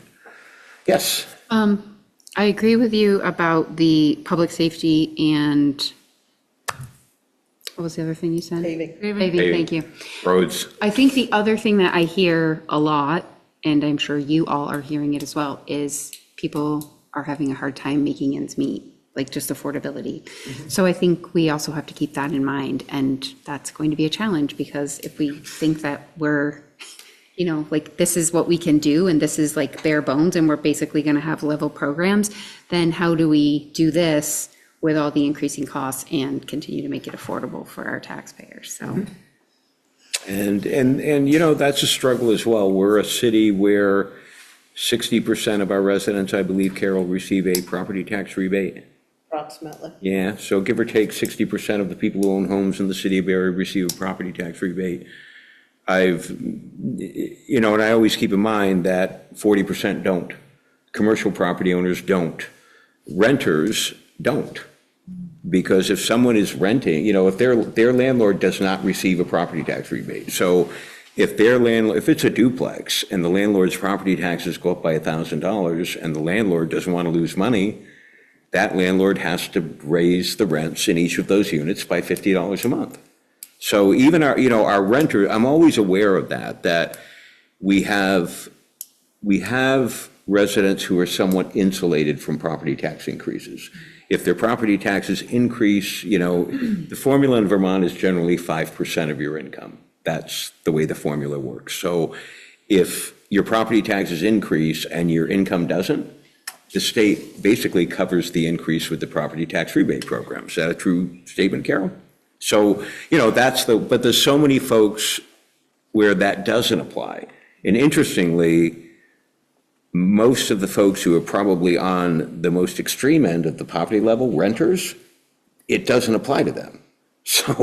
So you've always, look, it's just a balance. I've done this for enough years to where I know when we get to the end of the budget process, I know what feels right. And if nobody's smiling, we pretty much got it nailed. So, you know, that's kind of the way it works. But I like the way you're headed, Nicholas and Christina and Carol, thank you. No, this is really informative, and I just look forward to building this budget, lobbying at the state level, and seeing what we can come up with for grant funds or you know, direct assistance from the city so that we can continue to afford some of these things. But like I said, I for one am not interested in going backwards with regard to positions or services. I'm just not. We did get a little good news today. We're not sure of what the impact is going to be yet, but all of the like Fidium fiber,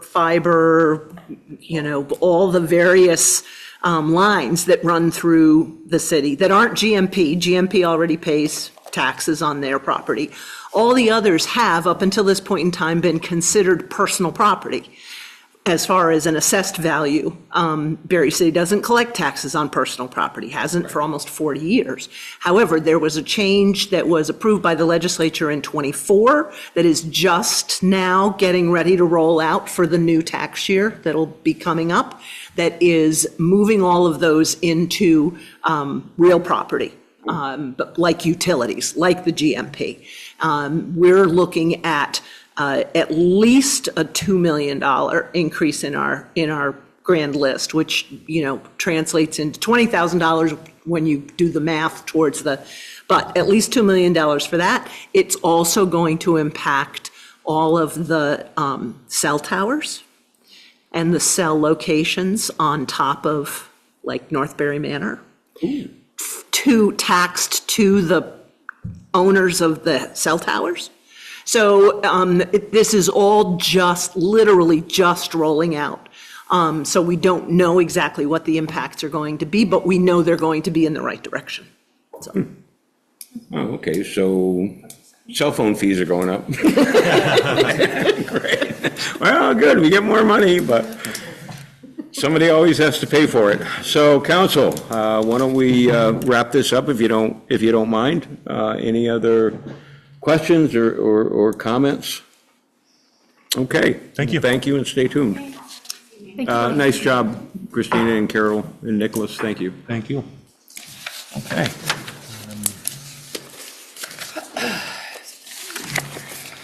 Yeah. So, the next item was council to discuss the CDBG DR Round 2 application, give you an update, and just sort of finalize where we were. I know we talked a lot in broad strokes about this at the last meeting, but wanted to make sure that we were all aligned as we head to the application, the pre-application deadline.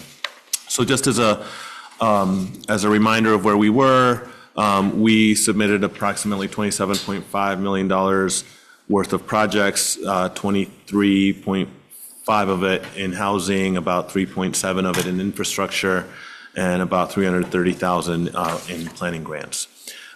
We were notified of approximately $6.5 million worth of awards. The housing, one in each category. The Prospect Heights project was funded at its full amount of $5.4 million, which was really good news because that finally provides full funding for that project. The Harrington Avenue debris rack project was funded, also fully funded at the requested amount of $856,000. And the stormwater upgrades planning grant, it looks like they just did some math to match their funding, available funding, and we got $250,000, which was just slightly short of what we had requested. And this is to use the hydrology and stormwater studies that we have commissioned to design and pre-engineer some high-priority stormwater projects, and so those were our funded projects from round 1. We did get some key feedback ahead of round 2 from the ACCD reviewers. For Prospect Heights, the grant award letter included a binding condition of securing a developer by March 16th to build 42 units. I mentioned in the manager's report that we're issuing the RFQ tomorrow. The process that I described to you about going to an RFQ and then soliciting proposals and reviewing those qualifications and then going to a more formal RFP process. We've discussed that process with the state, and they've indicated to us that that would be acceptable to meet this condition. We also, I think we talked more briefly about a condition at the bottom of this text that I've included in this slide, which I know is hard to see, but we were worried about it as well. It said that, in the grant application, we committed to 42 units built with a minimum of 32 of those meeting the LMI thresholds. The grant award letter included a condition that said that any additional units 70% of those would have to meet the LMI. We were concerned about that because it might, we know we need all types of housing, and it might have discouraged developers. We have since gotten clarification that this condition only applies for housing built during the grant period or while the grant is open, right? So if the grant closes, any additional housing is not bound by any LMI requirements at all. So that was helpful in terms of our prospects of getting a developer for the site. On the North End Gateway Housing Project, we learned that the real issue on this application was the acquisitions component. Just as a reminder, the acquisitions are the projects where we would acquire the property, tear it down, and then redevelop on it. We didn't have a developer. We haven't been able to find developers. This is a really tough project to find a developer for. It's a site that, even in the best circumstances, we wouldn't have our hands on for a couple of years. It still has to go through a formal acquisition process, which, as we know from FEMA, can take upwards of 2 years, right? So this is a really tough sell to anybody. And so we are, that was the real issue on that site. 355 North Main, I think, this project, as you all remember, came together pretty quickly at the end. It was a Hail Mary and a home run, and unfortunately didn't have quite enough, and it was a big ask. So I think the reviewers had many questions about it. And then on Willie Street and Potash projects, the applications were sound and strong, but they just were oversubscribed. So in terms of round two, the state has over $14 million remaining, just about $14.5 million remaining in grant funds. The state has said that these funds will be available only for housing projects. And their pre-application deadline, the pre-application is January 12th. We have the same types of hearing requirements and public notice requirements that we had for the last round. But the other big deadline on the end of this is February 27th for the full submission of the second round applications, with the CD board meeting in April to then award notifications. We probably would hear sometime in April based on the time frame for the last round. So our planned schedule is to submit pre-applications by January 12th as required by the state. We would plan to publish our public hearing notice on January 23rd and hold the public hearing on February 10th, which is a regularly scheduled council meeting.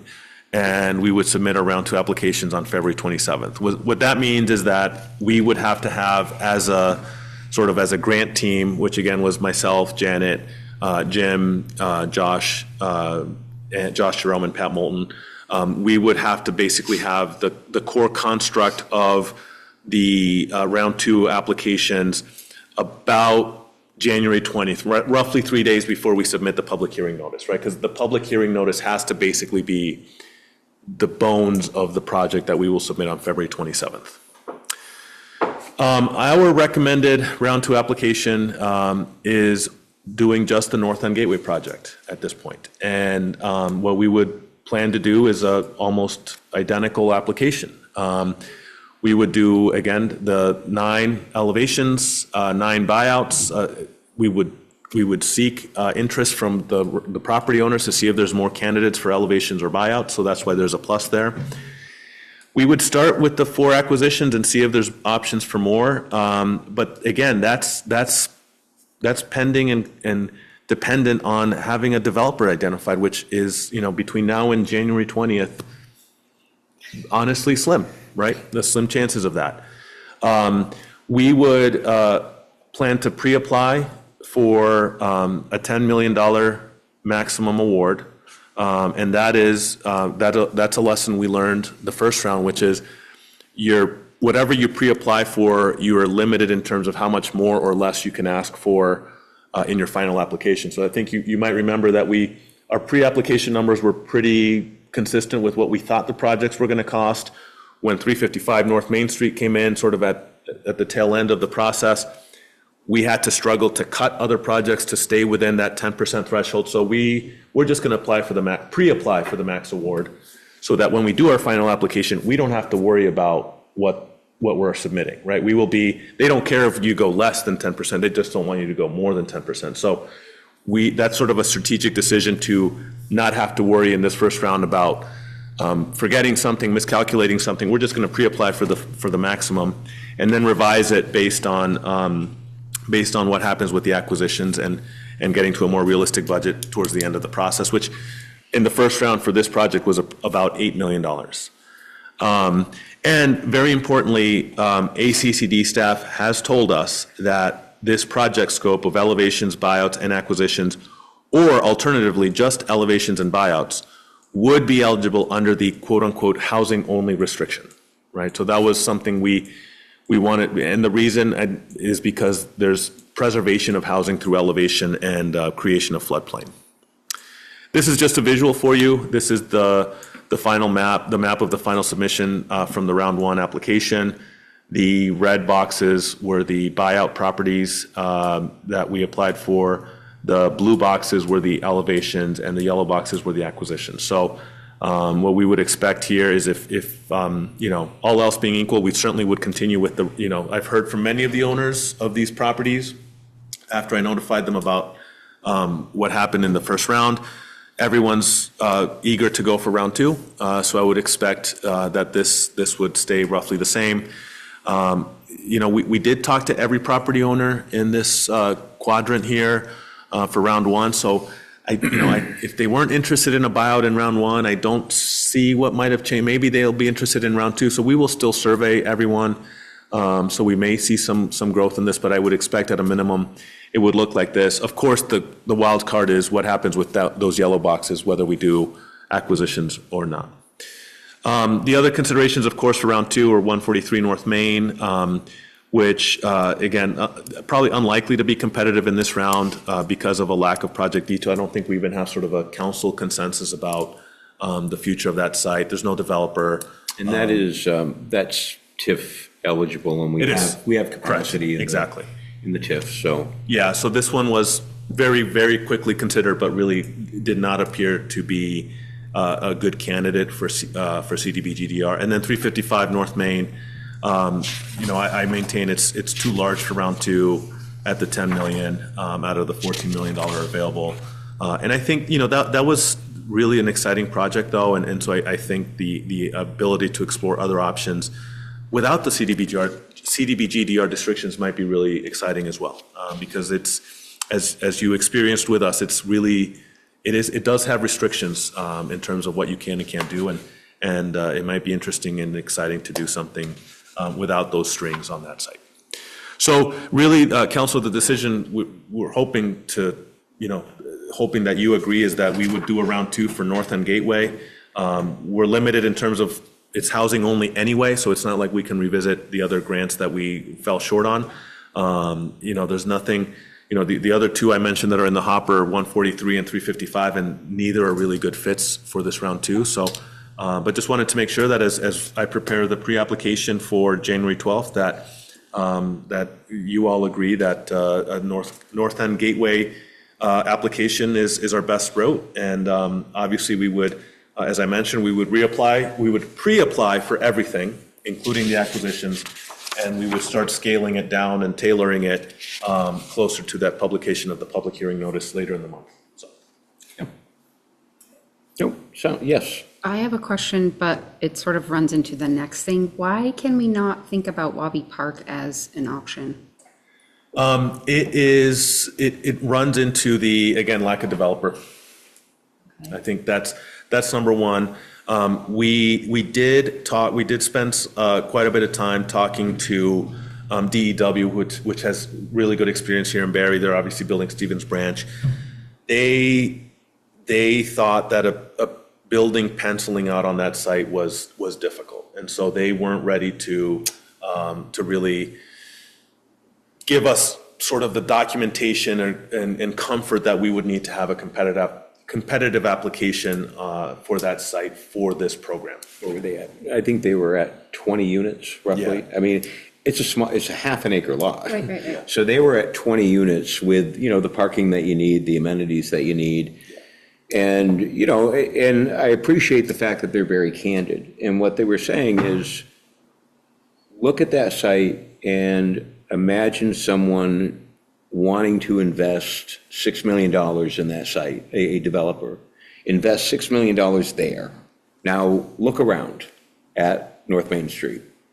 Do you think someone really wants to invest $6 million when the rest of the neighborhood looks like that?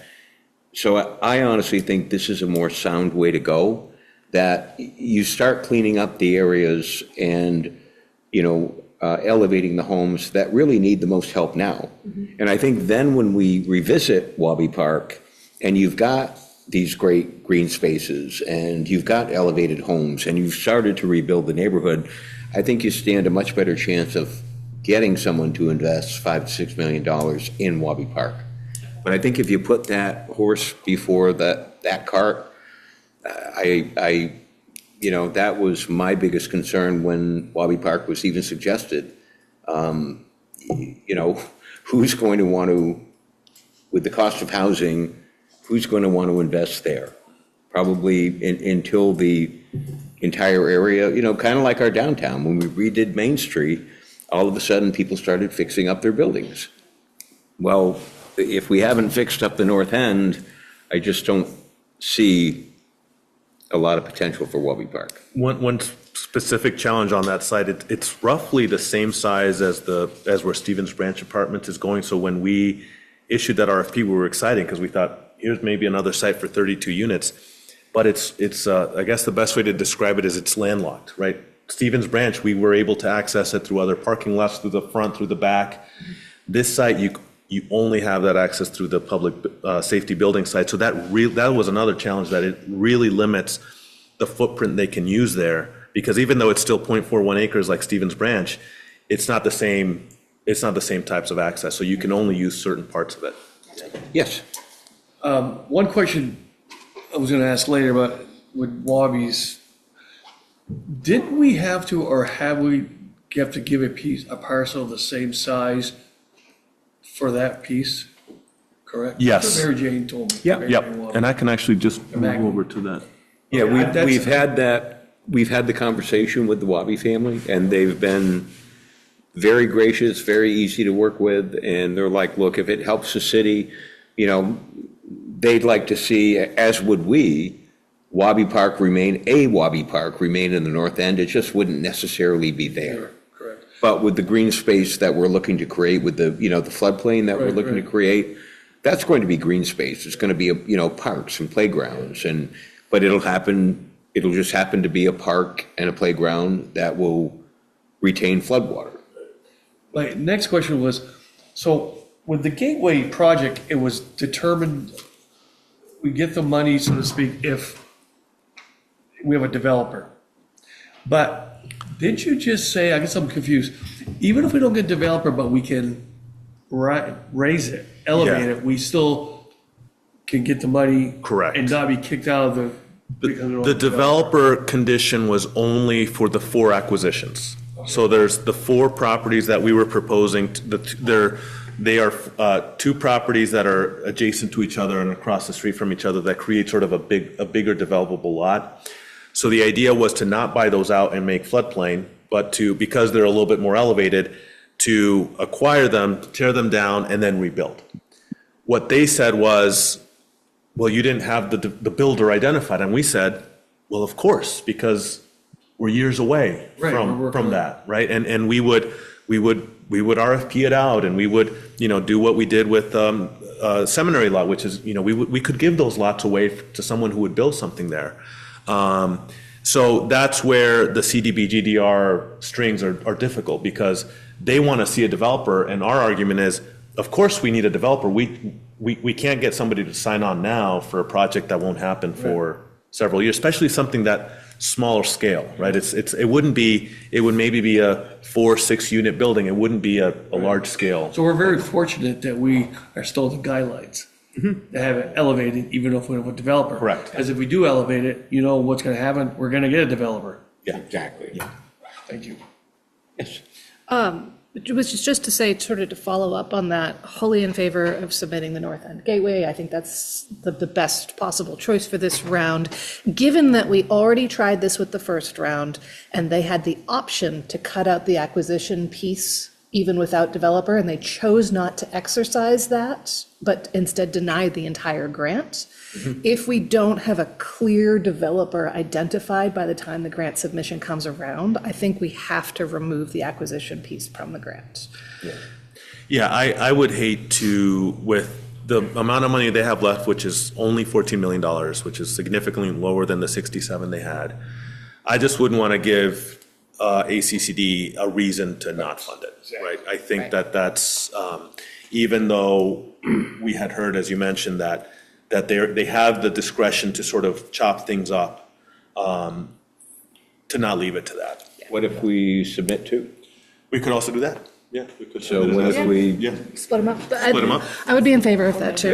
If- I just don't want to jeopardize the elevation. Because I like, I like the acquisition piece, because really, when you really just stand, at the corner of Berlin and North Main and really look at that area and look at the visual that Nicholas provided, you can get, it would be a big change. It would really change the feel, the look of that area, and RK Miles is moving. We haven't, I mean, they're leaving, and in terms of, commercial property, sorry, guys, but that isn't terribly attractive commercial property. It's essentially a series of pole barns. It's not a series of commercial buildings, it's a series of pole barns. So, there could be some opportunities there as well. So I really like this plan, and like I said, I think 143, because it's in the TIF district and within our designated downtown, I think there are going to be other opportunities, there. So I'm fine with us proceeding in this manner. And I think that's a great idea, Mayor, we'll split them up. There's no harm in jeopardy, we can do acquisitions in one application and then buyouts and elevations in another. Did you, because I've had conversations, brief conversations with folks in the administration about pushing the developer date on Prospect Heights from March to June. Have you had those conversations? You had a chance? We have. We've asked them to push that back, that it's tight. They haven't formally changed it, but we did. The level of comfort we have is that we laid out our RFQ and RFP process, and they said that if that yields results, that they would be acceptable. That would meet their condition. Okay. Yeah. Still, it would be better if they were willing to push it out. Well, we'll keep working on it. Yep. Okay. Any I have other? a question. Oh, of course. I'm sorry. This is Linda Macris. So, Nicholas, I would like you to do a quick, put that map back up of the different types of what's going to happen in the North End, and just do a hand count.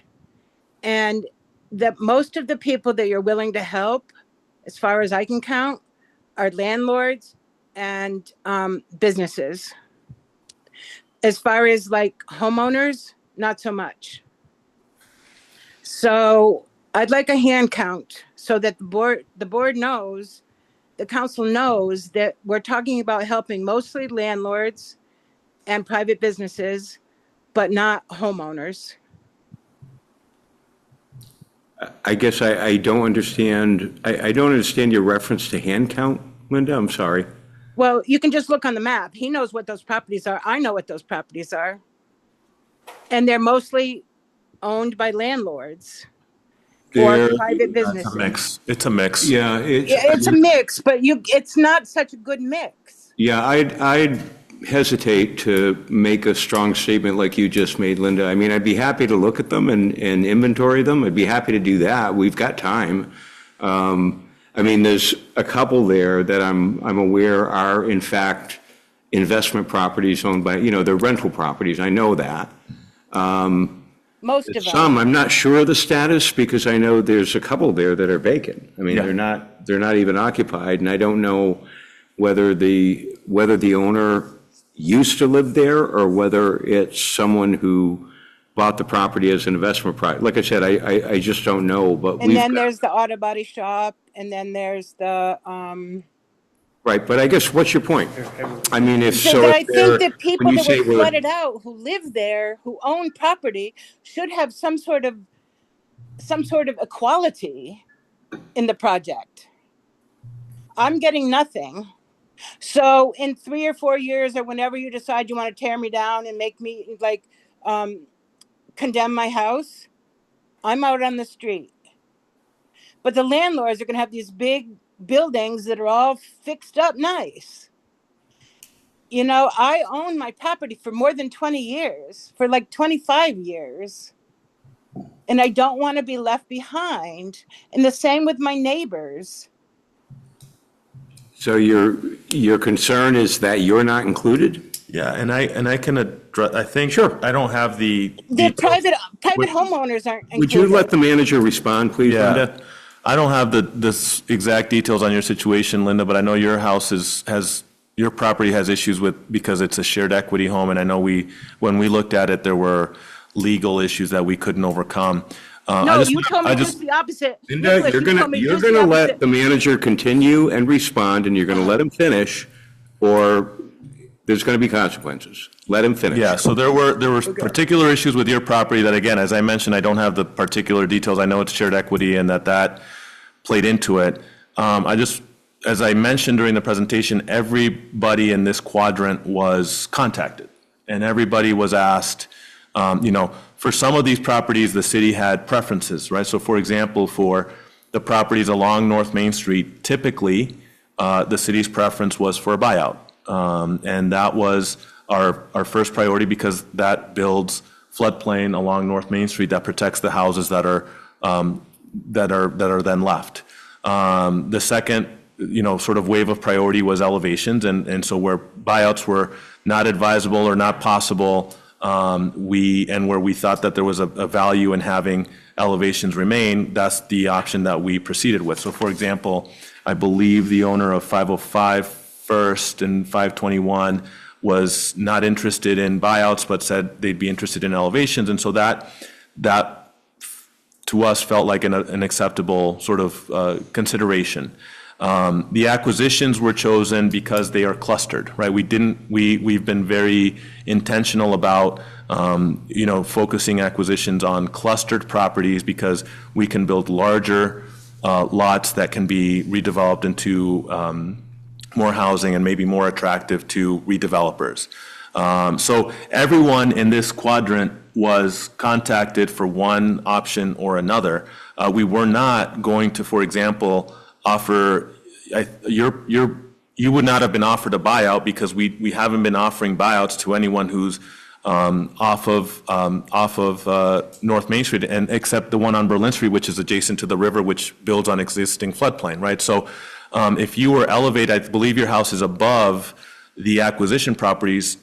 We've been very consistent about not doing any buyouts on places where there's a potential for redevelopment. It could be a candidate for elevation, possibly. That's what we wanted. So that could be. That's what we wanted. So that might be an option. That's when we resurvey, and if we don't run into, and again, I know with your house, there were some sort of issues there.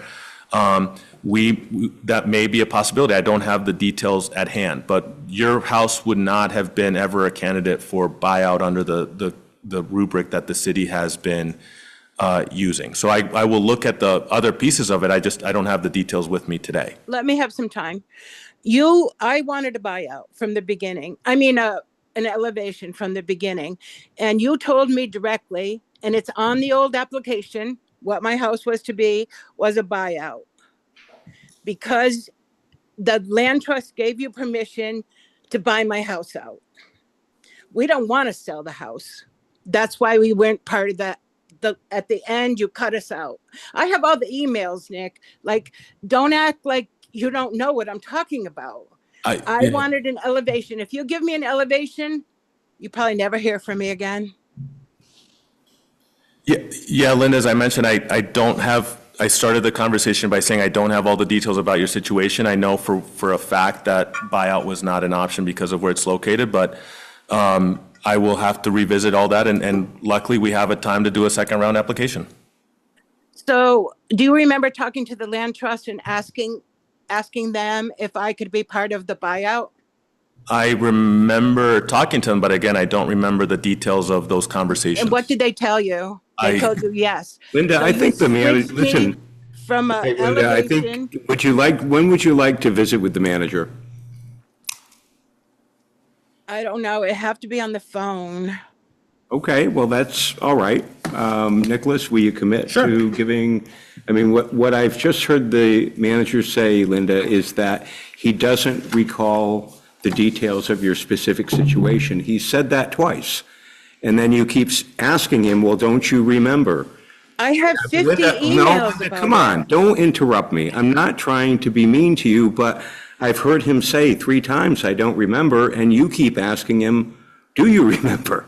And the answer is no. So what Nicholas has asked is, would you please give him the opportunity to pull your file and review it again? You know, and with all, and again, Linda, I'm not trying to be mean to you, but with all due respect, the manager has probably reviewed between all of the buyout applications in the city, he's probably reviewed the files on approximately 100 homes and properties. So, you know, he simply doesn't remember the specifics of your situation. He's asked for the opportunity to pull the file and make sure that he can review your file so that he is familiar with your exact situation, and he's offered to work with you. I want to have somebody else from the council. If they would be part of that discussion, that would be No, awesome. ma'am. Well, that's why we have a city manager. So having an individual counselor there just wouldn't matter, because the council only has authority when we sit as a body. So if there's something about your meeting with Nicholas that you don't like, and you want to attend a council meeting, and I understand you may have to attend remotely, and that's fine, I'll put you specifically on the agenda so that we can fully focus on you. But again, having myself or Councilor Ruthier or Councilor Bergeron, you know, again, with all due respect, it doesn't matter, because we can only make decisions as a body, and I think there would be more value in having you, giving the manager the opportunity to review your file, and then you can have that telephone conversation or an in-person conversation. Knowing the manager, he'd probably be happy to come to you. And if you're not happy with the results of that meeting, I will put you on the agenda specifically. Okay. We have time, Linda. Nothing's going to happen in the next week or so that, you know, that's going to lock you out of any sort of process. Promise. Okay, that sounds fair. Okay, well, that's what we're trying to be, truly. We're trying to work with folks, and I get it. You know, you've been through a lot of people have, and it's one of the worst parts of this job is to have to sit here making these choices in terms of who gets a buyout, who doesn't, who gets an elevation, who doesn't, because as the manager has said countless times, every story tugs at your heart, yours too. So we will see what that happens. Nicholas, you have Linda's I have her contact email. Yep, information? I'll email her. She will get a call tomorrow? Yep. Okay, we'll make sure that happens, Linda. Okay, thank you. Thank you. Can I ask a follow-up question? Of course. In light of this conversation and the conversation we had about the suggestion of splitting the grant application, is it in our best interest to ask the people if they are interested now in elevations or acquisitions so that we can add them to make that part of the application more robust? Like, oh, look, we have 5 more homeowners who want to do elevations, and Yeah. I don't know, do we have time for that, and can we go back? I think what we will do for the pre-application is just do max application award.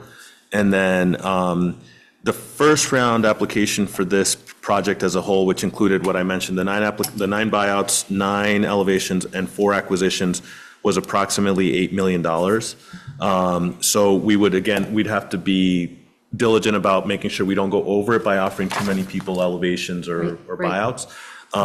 But yeah, what I would plan to do is in the pre-application, do even 2 $10 million proposals, Yeah. and then sort of scale it down to, to make sure that it's within what the state might be able to fund.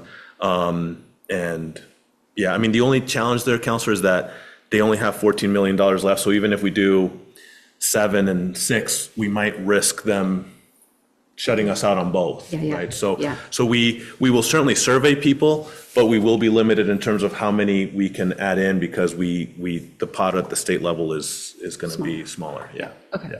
Thanks. Sure. I have another question. Yes. If I can show proof that we were scheduled for elevation and you changed it after talking to the land trust, would I be able to be added to that, to the application? Linda, I'm going to repeat for the third time. I don't remember the specifics. If I did that, there's probably a really good reason for it. And so I want to review what those reasons were and see if they've changed. And if there's that's what I don't have at hand today to talk to you about your specific situation. No, I'm not asking you what you know. I'm saying I know. And if I show you that, will you add me? Linda, he's not going to answer that question. I'm not going to let him. Okay. Thank you. Okay, council, we'll move on to item 8C on the agenda. This is the flood resiliency plan update. Council Guston. Thank you, Mayor. We did preview this one a little bit in our last I one. apologize, I'm going to interrupt you. Did you need a signature on this? Oh, yes, I'm sorry, for the letter of you attestation. Yeah, you can have my copy. Thank That's you. fine. I appreciate that. So we previewed this a little bit with our previous conversation because we talked a little bit about Wabi Park and the development of housing. This piece of the flood plan comes about because we have had a longstanding commitment or idea of building housing in Wabi Park. As the manager will go through, I think this is ripe for a conversation, a sort of higher level strategic conversation. We've had some trouble penciling out a building in that space. Is this still a space that we want to target for development of housing? If so, the mayor had talked a little bit about the timeline challenges of this.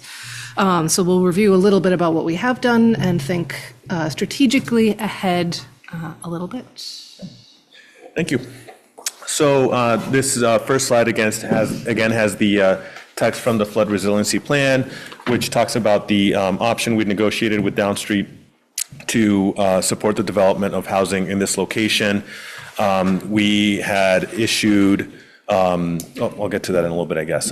First, just a little bit more about the site that we've been talking about. It's 0.41 acres, which again is the exact same size as the Seminary Street parking lot. And it is flat, it is city-owned, and it's out of the floodplain. So it's really, under normal circumstances, might be a really interesting site to develop. Councilor Spelling, that you can see here on the map, that landlocked issue I mentioned, which you have houses on the back end. So again, that limits you from a fire safety perspective on, where you can have footprint of the building, which means that it's not as flexible as the Seminary Street site, even though they are the same size. Is that new road being put in, would that be accessible from Wabi Park or not? Not there. Not there. What they're concerned about is if you look at how, there's a parking lot, call it the front, if you're looking at North Main Street, there's a parking lot in front, there's no access in back, there's no access there's no access at all on the north side, there's limited access on the south side. So if you start spreading a building out, and I totally agree. And you got to get to the building to spray water on it? It was almost rhetorical, because I don't think they'd be allowed to use the access for the ambulance or the police. They wouldn't be able to get the engine. Couldn't get a ladder truck there? So this is the timeline. Back in March of '24, after we'd had the success with Seminary Street, we issued an RFI to do this, basically the same thing. Here's a site, here we own it. We're gonna have a good price on it, and who's out there who can do something interesting here. We didn't get any official responses submitted in response to the RFI, but shortly thereafter, we started to engage with Downstreet to see what they might be interested in doing there, and they came back with a plan to do 4 shared equity homes on that parcel. So we got, this got fairly advanced. We signed an option agreement with Downstreet for them to acquire the property, and Downstreet conducted some preliminary site work as well. As part of the CDBGDR Round 1 application, we sort of shifted, try to think bigger. and looked at maybe a building with 20-plus units. As I mentioned earlier, we talked with a DEW as a local developer to look at the site, and it was just too challenging, and it ultimately fell out of the application. So it was not included in CDBGDR round 1, wouldn't be included in round 2. Downstreet's plan is not active at the moment since we have pivoted to that sort of bigger vision with more dense housing and a larger unit. And there's no active developer interest, right? We didn't get any interest on the RFI that was issued in March of '24. No one's knocking on our doors to ask what to do with it. I think some of that goes to what the mayor mentioned, which is it's not a site that people are looking at, they're jumping at to do something, to invest money there. So the questions for you, council, tonight are, again, what should we do here? This is we are in this housing crunch. This is a site that we own. There could be something that happens here. Right now, none of the options that we've talked about are really active. Councilor Ruthier, you mentioned there's a deed restriction that requires us, and an agreement with the Wobbies that requires us to replace green space in the north end if this is developed. Part of our plan would be to use, going back to the previous presentation, some of that buyout land, which would be green space, as a replacement park, right? So there is a pathway to meet that condition. But really, tonight for council, it's what should we do? This feels like an opportunity we really shouldn't leave on the table. It should be something that we should be pursuing because it does have many good qualities, even though maybe the location is not ideal. It's flat, it's out of the floodplain, that should count for something. And so, if the answer is yes, that, we should reactivate this, what should that be? Large building, doesn't seem to be the ideal situation here. Do we go back to the Downstreet plan, which is 4 shared equity homes? Do we reissue the RFI, see if somebody else is out there? Is there something I forgot or something we're not thinking of? So this is just sort of what do you want us to do here? This is an opportunity for us to get another project in the hopper. I've seen in other municipalities where they've done little tiny home development things where they put in, 8 or 10 shared homes that have shared, that they're tiny homes. What about doing something like that there? That could be an option as well. I know there's is it Will at Capstone? Well, so that project has moved on, but if I may, this was actually on my mind when I started thinking about this. There's a developer called Upend This that was previously in Johnson that has now moved to Barre City that manufactures small, very small modular homes that basically go on slabs that I think could be a really interesting fit for this space and could lessen some of the developer requirements. Like they're prefab. There's no the same level of development or commitment to them, and theoretically they could also be movable in the future. Right. If we were to then 10 years from now, we've got this huge green space, we've redeveloped other pieces, we then look back at Wabi Park and we say, if it were a shared equity model like that we worked with Downstreet on or something like that, could they be moved to a different spot and we develop with density there? Like, could they moved up to Prospect Heights and we develop with density there? I don't know. That part of in my head is not fit. But there is a local developer here that is manufacturing exactly that kind of housing that might be a fit for this spot. Got it. Yeah, that could be a good option. Over at Desros.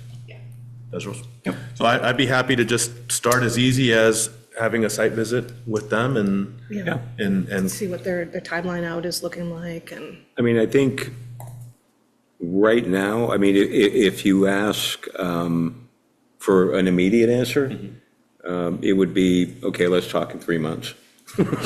Right. I mean, I think we've given you plenty to do between the budget and the rest of it. And there's nothing about this site that is particularly time sensitive. No, correct. And as we get the answer, obviously, we're really looking to do something significant in the north end. And I think once we have that answer, it's going to be a lot easier to answer this question. Yeah. But yeah, he's building some cool stuff over there, so wander over. It's really cool. It's really cool stuff. Yeah, so wander over and check it out anyway. And I think for me, agree in the second questions about like the specifics of it, but for me, the top line question of should we still be seeking to develop this parcel is a Yeah. resounding yes. Oh, sure, yeah. No matter what it looks like, I think we should be pursuing options. I think the shape of those options will become more clear. Oh, I agree, absolutely. I mean, I've not given up on I mean, obviously, we're focusing on the north end. This is a parcel that the city owns in the north end that we could make available to a developer. And certainly, if we received, favorable notice on the round two grants, well, we'd have that green space. I mean, right now, we don't have the green space to trade, to make the swap. So until we have that question answered, we don't even have that ability. Yeah. Any other questions, folks? Sorry, Okay. just a brief question has occurred to me as you said that. Yeah, of course. Is the agreement a true one-to-one swap? So we would have to find another .4 of the parcel, or is it, yeah, this is .3, but it's a great space, so it feels like a good trade? The latter. Okay. Yeah, the latter. And they've been, because, I mean, obviously, the lobbyists are still here, and so, I mean, we wouldn't feel good about waiving that restriction. We Yeah, haven't no, asked I'm because, but, yeah, it could be a quarter of an acre lot, it could be a tenth of an acre lot. They could say, we love this location, or good quality. we love the thought, we want our family to be remembered for this gift, but, so we'll take a smaller parcel, because we love the idea of 10 tiny homes here, too. Yeah, okay. I So, think location is more important to them than the specific size. correct. Well, if I could just interject, it would be really nice, that pavilion with the river access where Desro Machine is, we could call that Welby Park. There we It's go. not the north, could. it's not the north end. I was thinking the AR auto, And anyway. it's adjacent, I think, too. again, and I haven't asked this question specifically, but their folks used to own the motel. Parents And, bought it from them. yeah. So that's how it sort of all came about. Okay, so council will move on to item 8D on the agenda. A motion to revise the city fee schedule as presented would be in order. So moved. Thank you. And a second, please. Second. Moved and seconded. Do you have any questions? Yes, Councilor Spaulding. Under clerk in red, it's document preparation and legal fee charges. Oh, yes. And it says reciprocal. What does that mean? So this is, I was contacted by the railroad to execute a master license agreement for all the railroad crossings in the city. And part of their agreement they want to charge us like $500 to pay for their lawyers to prepare the documents. And I thought, that doesn't seem right. So I would like to have, when I go back to them, to say that I have to also charge them for our lawyer to review this. And so if an external entity charges us to review their documents, I would like to be able to say, I also have to charge you for that. So it came out of that. Okay. That's helpful. Under the Civic Center. Yes.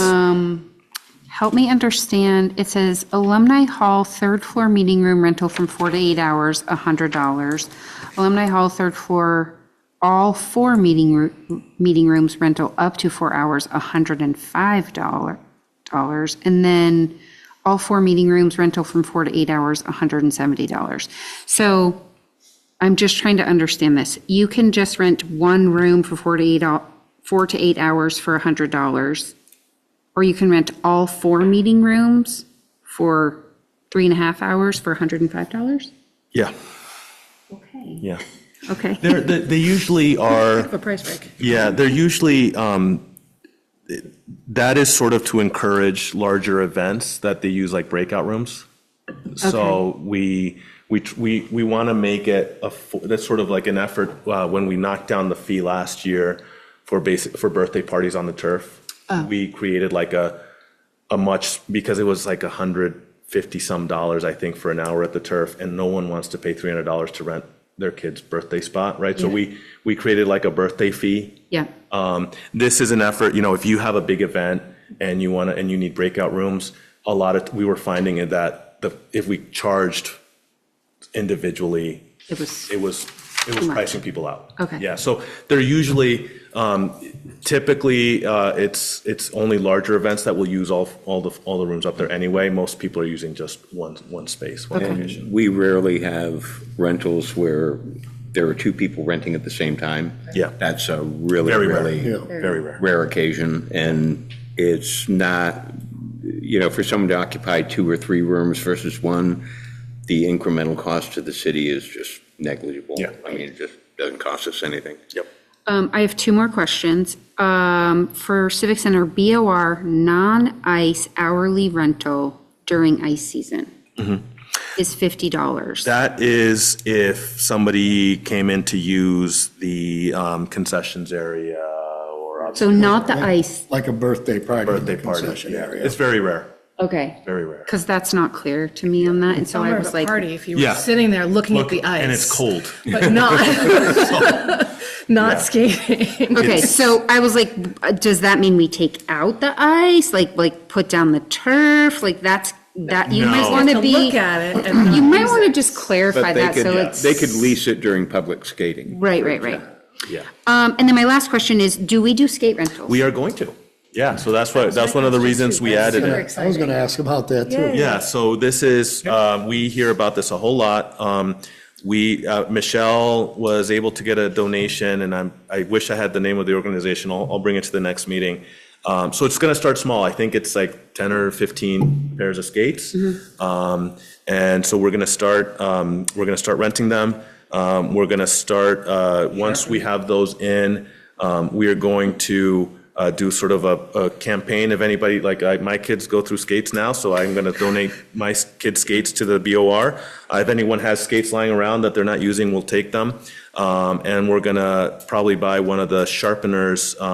They now make it's called a spark sharpener that you just place the blade and it sharpens it. And so we can get one for a couple $100, and we can probably come back to you to maybe get a skate sharpening fee, but we'll be able to sharpen our inventory. So we won't have to go to get that done If you externally. talk to the Black Bears now, when they were BYSA, they have some old skates in that Yes. storage room in the basement. Exactly. Yeah, so we're going to ask them, once we get our first round, we're going to build a cabinet to store them, and then we're going to start a campaign to see. We'll put it back where it was before, what they're now using as a coach's room. Well, I think the idea is going to be to have something that we can roll over by the cashier's box so that they can be basically picked up right there, dropped off right there, and then we can sort of roll it off when it's not public skate. So we're gonna get sort of rolling stock to be able to move it around. And yeah, so it's starting small, but it's you got to start somewhere. And I don't know if they'll quite be here for the end of hopefully for the end of the season we'll have it, but we'll start to grow our inventory as we can. And it's Figure just for skates? public skating? It is just for public skating. Most people who do stick and puck are active. Others. Yeah, so we're not getting a lot of first-time stick and puck people. Okay. $3 sounds like a deal. It's a good deal, yeah. Yeah, I think it's awesome. Can I ask a question? I don't know where it is, but I read something the other day here that where Lauren overnight fee for parking during winter band went from 38 to 35. Yeah, so that's in this fee change. So what we're proposing to do is, so right now, if you get towed during a winter parking ban, what happens is you get a ticket and the ticket is $38. What we're proposing to do, and so sometimes people pay those tickets and sometimes they don't. If they're out of town, they usually don't. So what we're proposing to do is, instead of giving someone a ticket for being towed during the winter parking ban, they have to pay us an administrative fee for basically handling the towing contracts, handling the money, doing all the process stuff to get them their car back. The fee is slightly lower than the ticket, but we're probably going to end up collecting much more of it because you won't be able to get your car unless you pay that fee. I was wondering why they would lower, okay. Yeah. So it is slightly lower, but we're gonna probably collect more out of it, especially if you're towing out of town people who have very little interest in paying a parking ticket here, right? So we will collect that money, especially from those people who don't have an interest in paying it. Perfect. Any other questions? Okay, upcoming business? Do we need to- Sorry, I've been enjoying the holidays. On the motion? Oh, revision, we do need to vote that, don't we? Any other questions on that? Hearing none, all those in favor of the motion as presented, please signify by saying aye. Aye. And those opposed, thank you very much. Under upcoming business, council, I think we've been talking about it all evening. Anyone have anything else that they'd like to see on a future agenda? Our next scheduled meeting is on the 27th. Yes. This is just to say that the manager and I met before this meeting to plan out flood resiliency plan updates through April. I will be sending an email to counselors with a preview of those updates as we have sort of thought them through. But again, my standard offer, if there's something that you would like to see updated sooner at a different date or anything like that, please reach out. Awesome, thank you. Under roundtable, Councilor Hillgardner. Just want to say we had the first meeting of the Neighborly Barre Committee yesterday at the Alumni Hall on the third floor in one of the meeting rooms. And it was very exciting. We had a guest, Peter Anthony came as a guest. We had some interest. We had some technological issues with the Zoom thing, which we will fix. But it was a good meeting, so. And people are, I'll say this again, everybody is welcome to come to those meetings, and you can contact me if you need transportation. Thank you. Councilor Guston. It's 2026, and I think about history all day, every day. That's part of what I like about my life. But today I'm thinking about two things. One is that my husband and I have been watching the Ken Burns American Revolution series. So I've been thinking a lot about the extraordinary thing that we created with the American experiment through the American Revolution, and how that was not a foregone conclusion, and how we are starting in this year 2026 to look at the 250 years of that American experiment.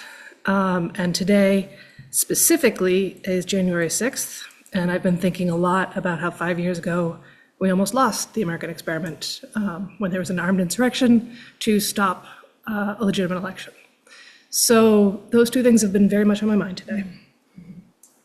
Thank you. Councilor Bergeron. It was a busy weekend up at the DOR and the Odd. I guess it was Friday night lights, then Saturday Spalding boys, Spalding girls hockey games. Then the auditorium had the Civic Center's solstice tournament. They had 2 games Friday night, 4 games Saturday, had good crowds, and everything went real well. Nice. Councilor Spalding. I had the opportunity to speak to a friend who lives in Ward 2, and I just want to pass along, she is very pleased with her representatives, Yes, Jeff she and is. Amanda, and is just grateful that she felt heard, she has a better relationship with her neighbors, and so I just wanted to pass that along and say thank you for taking care of her, so thanks. Awesome. Councilor Ruthier. Just because we've had a lot of snow in December, so I thank the crew out there at Public Works and Street Department for being out there, because I hear them at night and morning from my bedroom window and know they're there. Thank you. Thank you. Mayor, if I could tag Yeah, on. of course. what Sonia said, I'd like to thank the police and the Public Works Department too for getting the neighborhood watch signs up. Things are looking better up on top of Park Street now. Fantastic. Glad to hear that. So we've got our work cut out for us, council, over the next few months with the budget. Obviously, my schedule gets incredibly busy. I'm not sure if I'm going to be able to make it on the 27th or not, but I'll certainly let you know. Between being a tax accountant, the legislature being in session, so you get those last minute calls saying so-and-so is testifying and being mean to Barry, can you get down here? And you run down. Oh, and the most interesting part so far of tax season has been, you know how there's no tax on overtime. You're all aware of that as part of the big beautiful bill. There's a reduction in the tax on overtime. So you might want to let the city employees know that reduction does not apply if you are covered by a bargaining unit. Oh. So if you are a union employee, if you're in the Granite Union, or if you're covered by a union, you don't get that. Most people, when they ask me about that, and I say, well, are you a union employee? And they look at me, why are you asking me that? Well, that's simply because if you actually read the regulations, and that's what I do, you don't. So that seemed to surprise a lot of people. Yeah, yeah, most people don't know that. And then they blame their accountant. So council, but other than that, council, we're going to have an incredibly busy few months. I'm sure we're going to have an incredibly productive few months as well. So we do need an executive session. If you're inclined, this would be an executive session. We're going to discuss personnel. Motion for findings would be in order.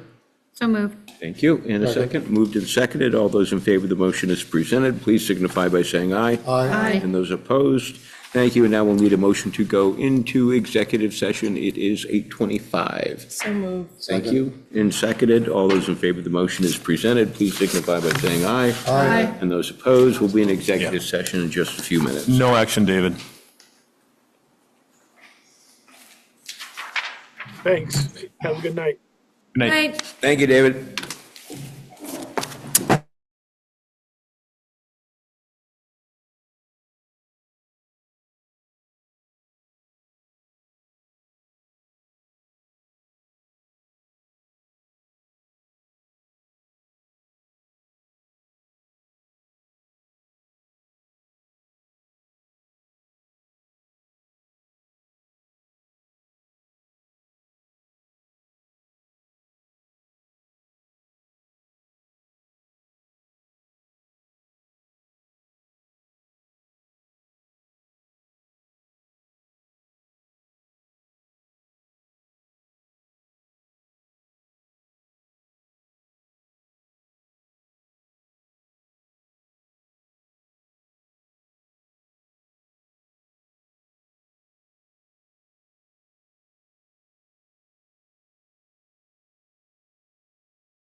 Okay, council, I would entertain a motion to exit executive session. Second. Made by Councilor Bergeron, seconded by Councilor Spaulding. All those in favor of the motion as presented, please signify by saying aye. Aye. And those opposed, and a motion to adjourn would be in order. So moved. Made Second. by Councilor Bergeron, seconded by Councilor Guston. All those in favor of the motion as presented, please signify by saying aye. Aye. Those opposed, we are adjourned. Thank you. Thanks, everyone. I like how Beth and Amanda are matching with their red flannel. It's very Vermonty down at this end. It is very Vermont.